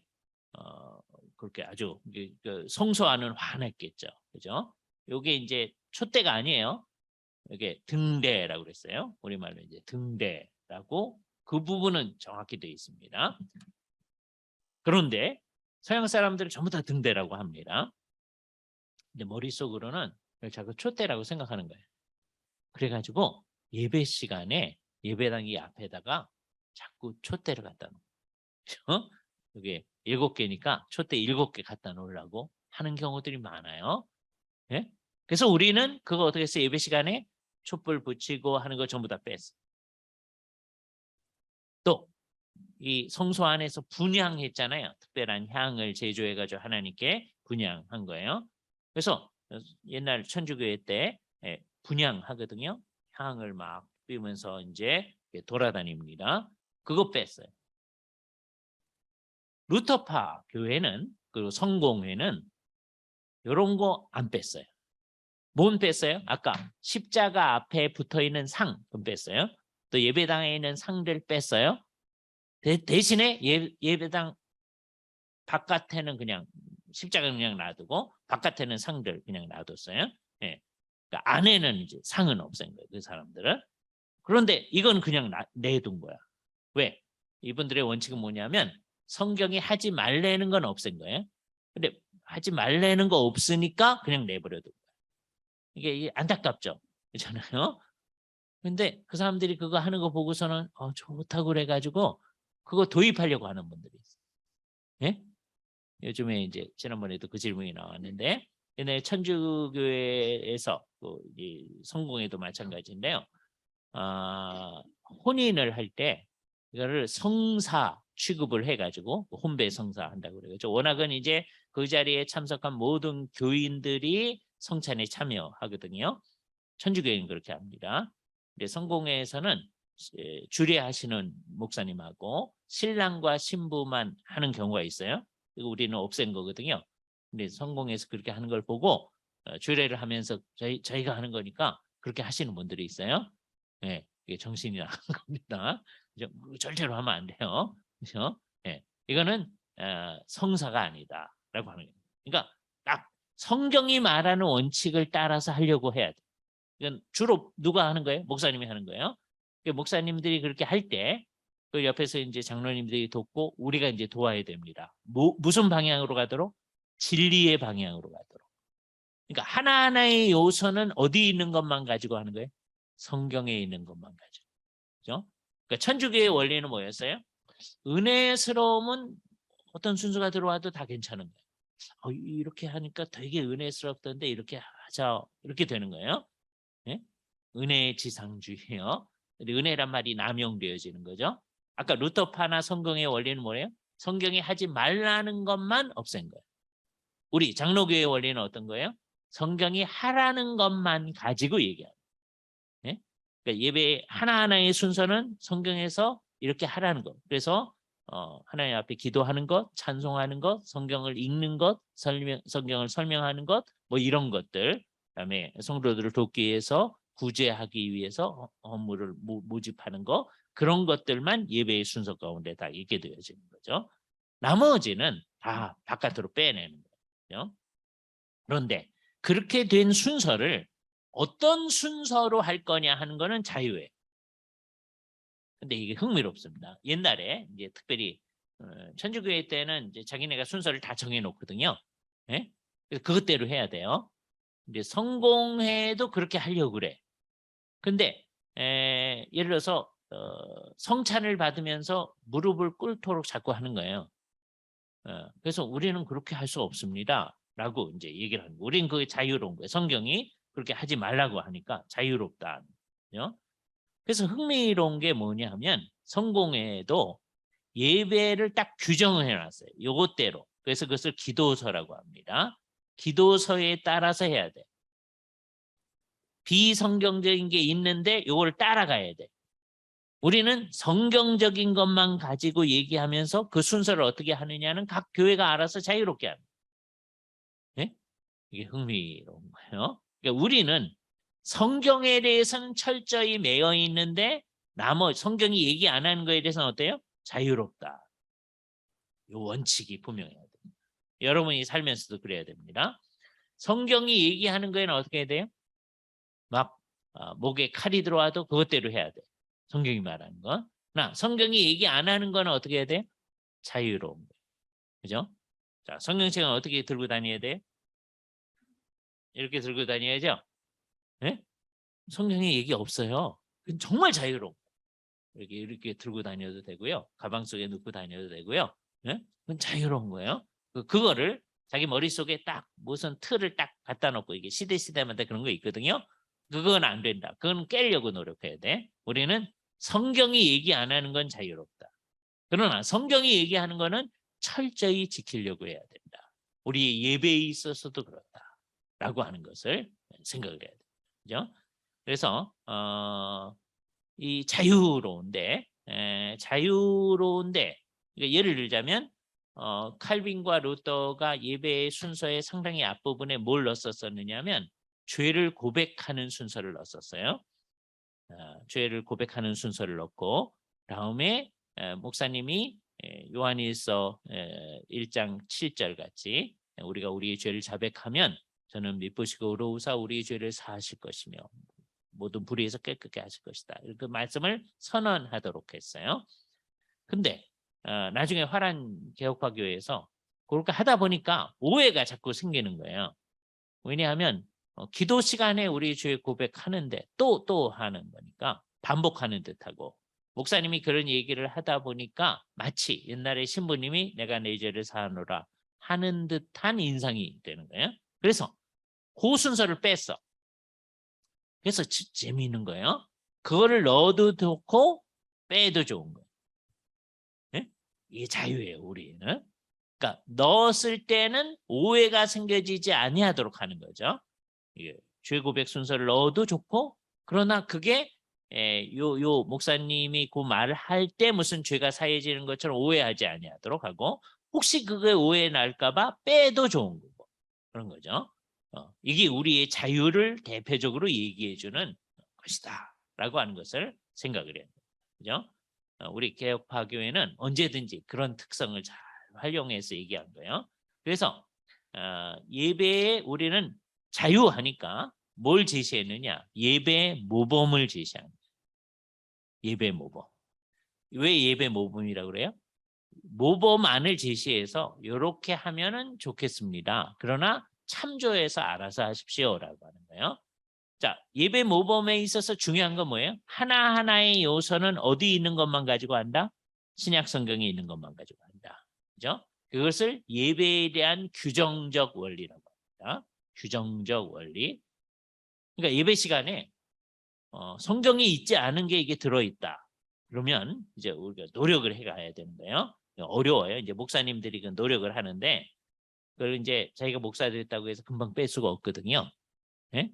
제가 한 10년쯤 담임 목사님이 돼서 한 10년쯤 지난 다음에 이제 빼라 이렇게 얘기하는데, 그 목사님이 빼려고 할 때도 이제 어려운 거거든요. 그때 목사님이 빼려고 할 때 우리 같은 분들이 그게 성경이 말하는, 우리는 규정적 원리를 따야 되니까 우리 안에 뭐 이상한 거 있으면 그 빼는, 목사님 빼려고 할 때 그걸 도우셔야 돼요. 그렇죠? 그래서 성도들도 이 가르침을 받아야 됩니다. 예? 아까 예배당 안에 십자가 있으면 안 된다고 그랬잖아요. 목사님이, 담임 목사님이 딱 돼가지고 십자가 있으니까 떼야 되겠습니다. 그러면 그 사람 가서 떼면 어떻게 돼요? 그 다음에 쫓겨납니다. 예? 그래서 어떻게 돼요? 그 목사님 한 10년 기다리셔야 돼요. 그죠? 그런 다음에 한 10년쯤 되면 이제 익숙해지니까 우리들이 목사님 저거는 성경의 원칙에 어긋나니까 좀 떼지요. 이렇게 우리들이 의견이 형성되어져서 여기 이제 빼갈 수 있도록. 네? 그러니까 비성경적인 게 우리 가운데서 없어질 수 있도록 우리가 노력을 하거든요. 그래서 우리한테는 예배 모범이 있어요. 이렇게 하면 좋겠다. 예를 들어서 예배 시간에 와가지고서는 다른 사람한테 예배 시간 중에 눈 인사를 하거나 뭐 이런 거 하지 말아라. 이런 거 다 얘기하는 거예요. 예? 예배 모범 속에, 웨스트민스터 예배 모범 속에 왜? 그 외에 그런 얘기가 있겠어요. 그런 일이 하도 많다. 예? 그 전에 예배 전에 와가지고서는 다 인사하고 하는 건 좋은 거죠. 그죠? 그런데 예배 시간에 서로 그러지 말아라. 예배 시간에 잡담을 하거나 그러지 말아라. 이렇게 얘기한단 말이에요. 예배 모범에 그런 게 다 규정이 돼 있어요. 근데 그거는 그야말로 모범이에요, 모범. 그래서 일종의 예배 모범을 하나 이제 제시를 해보니, 이건 꼭 그렇게 하라는 게 아니고 이렇게 하면은 좋겠다는 겁니다. 옛날서부터 아주 흥미로운데요. 우리는 어떤 특정한 구절 하나를 읽는 거로 예배를 시작하는 경우가 있었어요. 이게 흥미롭습니다. 무슨 구절을 읽고 시작했는가? 우리의 도움은 천지를 지으신 여호와 하나님의 이름에 있도다 라는 말을 읽고 시작하는 일이 옛날서부터 아주 일반적으로 있었던 일입니다. 그죠? 우리 도움은 천지를 지으신 여호와 하나님의 이름에 있도다. 요 말을 사용할 때 사람들은 어떻게 생각하냐면 왜 그 말을 사용했는가라고 할 때 사람들의 의견이 이제 두 가지예요. 한 종류의 사람들은 뭐라고 생각하느냐 하면, 이게 옛날에 천주교에서 이제 예배를 할 때 신부님이 예배하러 나가기 전에 준비실에서 준비할 맨 마지막에 저희가 이제 두렵고 떨리는 예배를 인도해야 되니까 그때 우리의 도움이 천지를 지으신 여호와의 이름에 있도다라고 이제 기도를 하고 나아갔다는 설도 있어요. 그런데 그거를 이제 예배 준비위원들만 기도하는 게 아니고 아예 예배 시간 안에 도입을 한 거예요. 그죠? 이 설 하나 정확히 어떤 건지 모릅니다. 또는 종교개혁 시대 때 교회를 핍박하는 일이 너무 많잖아요. 네? 하나님 말씀대로 해 나간다고 했을 때 굉장히 어려움이 있으니까 그때 우리를 의존할 수 있는 분은 누구뿐이에요? 여호와 하나님뿐이죠. 그죠? 그래서 우리의 도움이 천지를 지으신 여호와의 이름에 있도다. 그 말씀을 네, 그 말씀을 읽고 시작을 하는 거죠. 그래서 맨 처음에 이 시편 24편 124편 8절 맨 마지막 절입니다. 이 흥미로워요. 왜냐하면 이게 시편의 한 부분을 이제 마치면서 하는 거예요. 우리의 도움은 천지를 지으신 여호와의 이름에 있도다. 이걸 한 다음에 맨 처음에 이 말을 해요. 맨 처음에 칼빈이 이 말로 예배를 시작했거든요. 그래서 상당히 많은 사람들이 이걸 따라하는 경향이 있습니다. 그런 다음에 시편을 낭송하는 게 좋아요. 시편 한 부분을 시편을 읽습니다. 이게 뭐냐? 영감된 기도를 주께 올립니다. 영감된 기도. 다음에 자기의 말로 아주 짧게, 너무 길게 하면 안 돼요. 짧게 우리가 주께 이제 예배합니다. 성령님께서 우리의 심령을 올려주셔서 경배하는 자의 경제를 올려주시고 하나님께 예배할 수 있게 하여 주시옵소서. 그런 다음에 온 성도들이 다 같이 주께서 가르치신 기도, 주기도문 그러지 마시고 주께서 가르친 기도, 그죠? 주기도문 하면 오해가 날 수도 있어요. 예수님이 하신 기도인가 이렇게 했으니까 주께서 가르친 기도. 그래서 그걸 줄여가지고 주기도문이라고 옛날에 썼던 거예요. 나 풀어서 주께서 가르친 기도를 온 성도가 같이 하는 것도 좋아요. 그러면 시편은 영감된 기도잖아요. 주께서 가르친 기도니까 이것도 영감된 기도죠. 그래서 영감된 기도로 싸고 그다음에 우리가 하는 자유로운 기도를 가운데 넣는 거예요. 네? 그래서 정말 주 앞에 주께서 가르친 대로 시편도 하나님께서 가르친 기도고 그다음에 주께서 가르친 기도도 기도니까. 근데 시편 낭송은 목사님이 이제 혼자 하시는 거고 그다음에 이거는 온 성도들이 같이 하는 걸로 시작해도 좋다. 꼭 그렇게 해야 된다. 그거 아니에요. 그죠? 그런 다음에는 이제 찬송을 하는데 예배에 적합한 찬송들이 거기 들어가야 됩니다. 맨 처음엔 하나님의 영광을 찬송하는 찬송, 그로리아라고 그래요. 영광송이 적절한 거라 찾아야 돼요. 아까 우리가 20장 찬송 불렀었는데 그와 같이 예배에 적합한 하나님의 영광을 높이는 찬송. 그러니까 이 예배 시간 특별히 앞부분에요. 예를 들어서 우리가 구원함을 받아서 너무 감사합니다. 뭐 이런 얘기 자기의 감정 중심에 하는 건 안 좋다. 그죠? 그러니까 하나님 자체의 영광을 높이는 찬송. 요게 이제 앞부분에 있어야 된다. 그죠? 그래서 하나님의 영광을 높이는 찬송을 했어요. 그런 다음에 시편을 가지고 우리가 찬송을 해야 되는데 교회에서 이제 시편송을 하기 시작한 교회는 그냥 하고 아직 안 한 교회는 시편을 교독하는 게 좋습니다. 시편을 교독. 여기 이제 쯔빙글리는 예배 시간에 노래하는 걸 싫어해가지고 이분은 시편을 어떻게 도입했느냐? 우리 시편 교독하듯이 사회자가 일부분 읽고 그다음에 온 회중이 일부분 읽고 그런 식으로 이제 했어요. 그래서 이렇게 멜로디 없는 시편가를 우리 주 앞에 올리는 일을 하면 좋죠. 그죠? 그런 다음에 사도신경을 사용해서 우리의 신앙을 고백하는 게 좋죠. 그렇죠?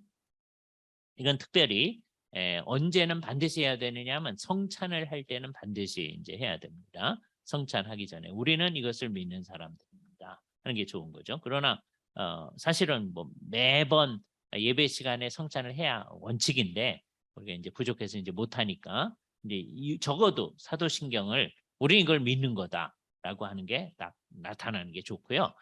그런 다음에 사도신경 한 다음에 하나님의 삼위일체를 높이는 삼위일체성을 하나님 앞에 하는 게 좋습니다. 특별히 이걸 의식해서 성부, 성자, 성령이 언급되어지는 찬송을 하는 게 좋아요. 왜냐하면 요즘의 찬송들은 특히 CCM 같은 경우에는 하나님이 어떤 분인지가 잘 안 드러날 수가 있기 때문에 삼위일체에 대해서 찬송을 하는 게 좋아요. 그런 다음에 누군가가 이제 목회 기도를 하는 거예요. 대개는 이제 담임 목사님이 하시면 좋고요. 장로님들도 목회자이기 때문에 그 의식을 가져야 됩니다. 장로님들이 목사님하고 돌아가면서 목사님 한 주 하시고 장로님 한 주 하시고 또 목사님 한 주 하고 장로님 한 주 하고 그런 식으로 목회 기도를 이때의 기도는 뭐에 대한 기도냐? 교회 전체에 대한 기도여야 됩니다. 우리를 잘 인도해 주십시오. 예? 개별적 사항 그거보다도 교회 전체를 주께서 인도해 주시고 우리의 경배를 주께서 받아주시기 위한 기도 주 앞에 드리는 거죠. 그래서 목회 기도를 이제 드린 다음에 또 하나님 앞에 찬송을 하나 할 수도 있고요. 그다음에 성경을 읽는데 이때 성경을 봉독한다 그래요. 봉독이라는 말은 받들어 읽는다. 그렇죠? 그러니까 성독 봉독하겠습니다. 그렇게 해도 좋고요. 아니면 성경을 받들어 읽겠습니다. 그러면 돼요. 뜻은 뭐야? 하나님의 말씀을 굉장히 높이는 거죠. 그죠? 그래서 그냥 읽는 게 아니고 받들어 읽는 거예요. 그게 봉독이에요. 예? 받들 봉자 읽을 독자. 그래서 이것을 읽을 때 여러분이 이 순서를 맡았다. 그러면 성경 몇 쪽에 있는 그 앞에 오늘 우리에게 주어진 본문은 사도행전 2장 21절에서 23절입니다.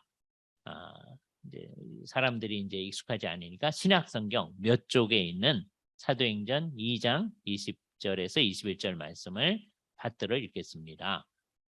이렇게 얘기하면서 사람들이 그걸 찾을 수 있는 시간을 좀 줘야 됩니다. 요즘은 이제 안 가져오고 성경책을 저기 띄워주는 게 너무 익숙해져서 근데 그렇게 하다 보면 성경 정말 못 찾습니다. 그러니까 정말 열심히 가져오고 찾고 해야 돼요. 그래서 찾을 수 있는 시간을 준 다음에 대충 다 찾았으면 다시 한번 사도행전 몇 장 몇 절서부터 몇 절에 있는 하나님의 말씀을 읽겠습니다. 그래놓고 뭐라고 했냐면 하나님의 말씀을 들으십시오 하는 게 좋습니다. 하나님의 말씀을 들으십시오. 그 다음에 쭉 읽으세요. 자, 읽을 때 평소에 준비를 많이 하셔가지고 정말 그 말씀의 엄중함, 장엄함 나타날 수 있게 잘 읽으셔야 돼요. 그렇죠? 그런 다음에 맨 마지막에도 한마디 하시는 게 좋은데 그래서 이것은 주님의 말씀입니다. 우리 김배웅 교수님 가끔가다 그렇게 얘기하십니다. 그죠? 이것은 주님의 말씀입니다. 그죠? 그거 좋아요. 또는 주께서 이 말씀을 사용하셔서 우리에게 은혜를 베풀어 주시기를 원합니다. 이게 이제 성경 봉독 앞뒤에 늘 나오는 말씀입니다. 하나님의 말씀을 들으십시오. 선언하는 거예요. 또는 이것은 주님의 말씀입니다. 또는 주께서 이 말씀을 사용하셔서 우리에게 은혜 베푸시기를 원합니다. 이게 늘 여러분이 성경을 봉독하는 순서를 맡았을 때 이제 그렇게 하시면 좋아요. 자, 그런 다음에 성경을 이제 읽고 났으니까 하나님 앞에 이제 경배하는 경배성을 아까 했고요. 여기 찬송하면서 경배성 우리가 예배하겠습니다 하는 찬송을 했고 성경을 읽고 났으니까 우리 이제 헌상송을 이제 하는 거죠. 헌상송은 우리가 우리 존재 전체를 주 앞에 올려드리는 구속에 감사해서 우리 존재 전체를 주 앞에 올려드리는 하는 거죠. 예, 헌상에 적합한 찬송들이 사용되어져야 됩니다. 정말 우리 존재 전체, 돈만 내면 의미가 없고 존재 전체가 주께 드려지는 것을 의미하는 찬송을 드리고 그다음에 헌상 기도를 드리는 거죠. 이걸 되게 헌금송, 헌금 기도 그럴 수 있는데 헌금 그러면 마치 돈만 내는 것 같잖아요. 그래서 옛날에 우리가 썼던 용어, 지금은 중국에서도 계속 그 용어, 우리는 옛날에 중국 용어를 가져다 썼었거든요. 헌상 기도. 중국에서 그냥 계속 지금 그러고 쓰고 있습니다. 그 용어가 좋아요. 뜻은 뭐예요? 우리를 하늘로 올려드린다는 거예요. 예? 위에로 올려드림. 구속함을 받은 우리를 주께 올려드린다. 예? 말만 그렇게 쓰면 안 되고 진짜 그런 의미를 가지고 있어야 되죠. 헌상 기도는 뭐가 강조되어져야 돼요?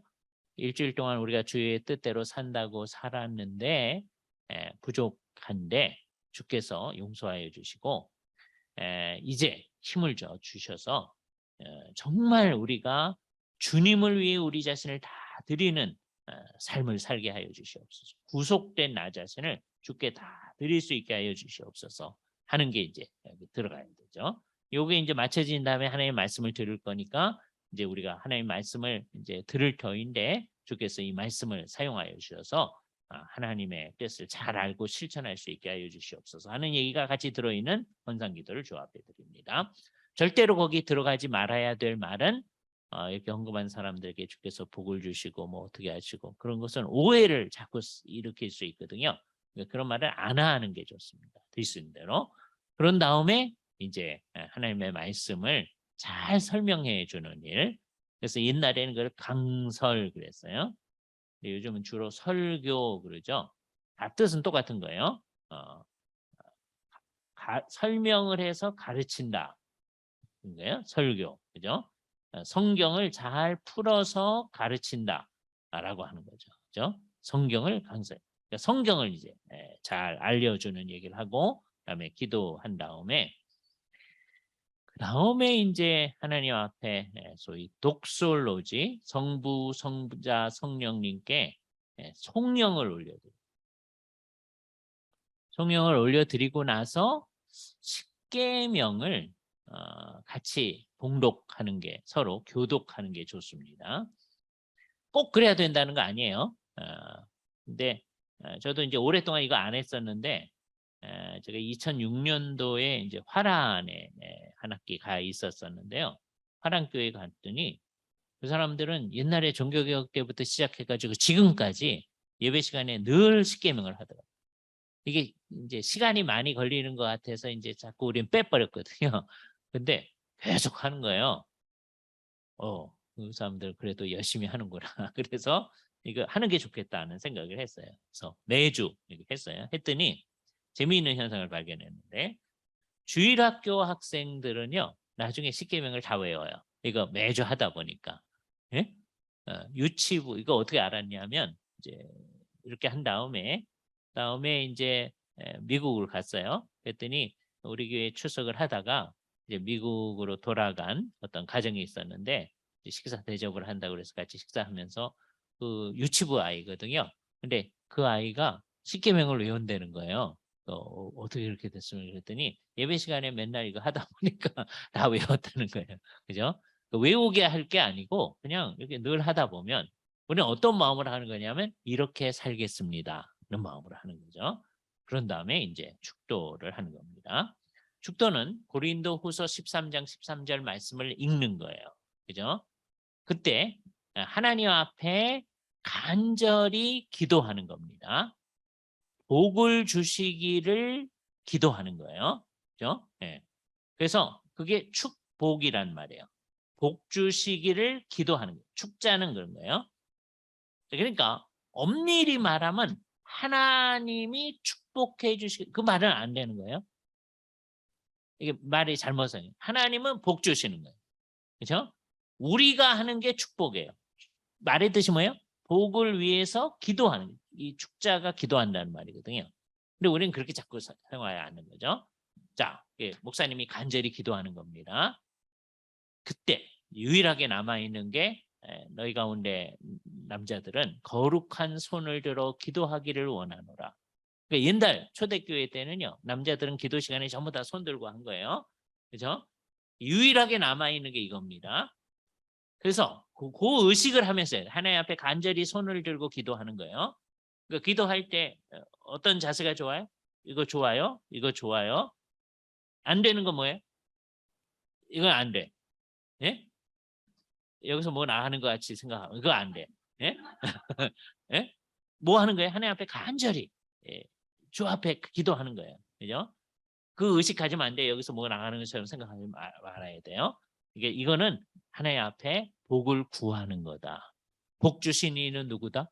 주께서 주시는 거다. 이 의식을 가져야 됩니다. 이렇게 해서 이제 예배에 관해서 얘기를 했고요. 다음 주에서부터는 이제 소위 종말에 관한 얘기를 하도록 하겠습니다. 이제 채플 들어가야 되니까 빨리 하도록 하겠습니다. 수고하셨습니다. 감사합니다.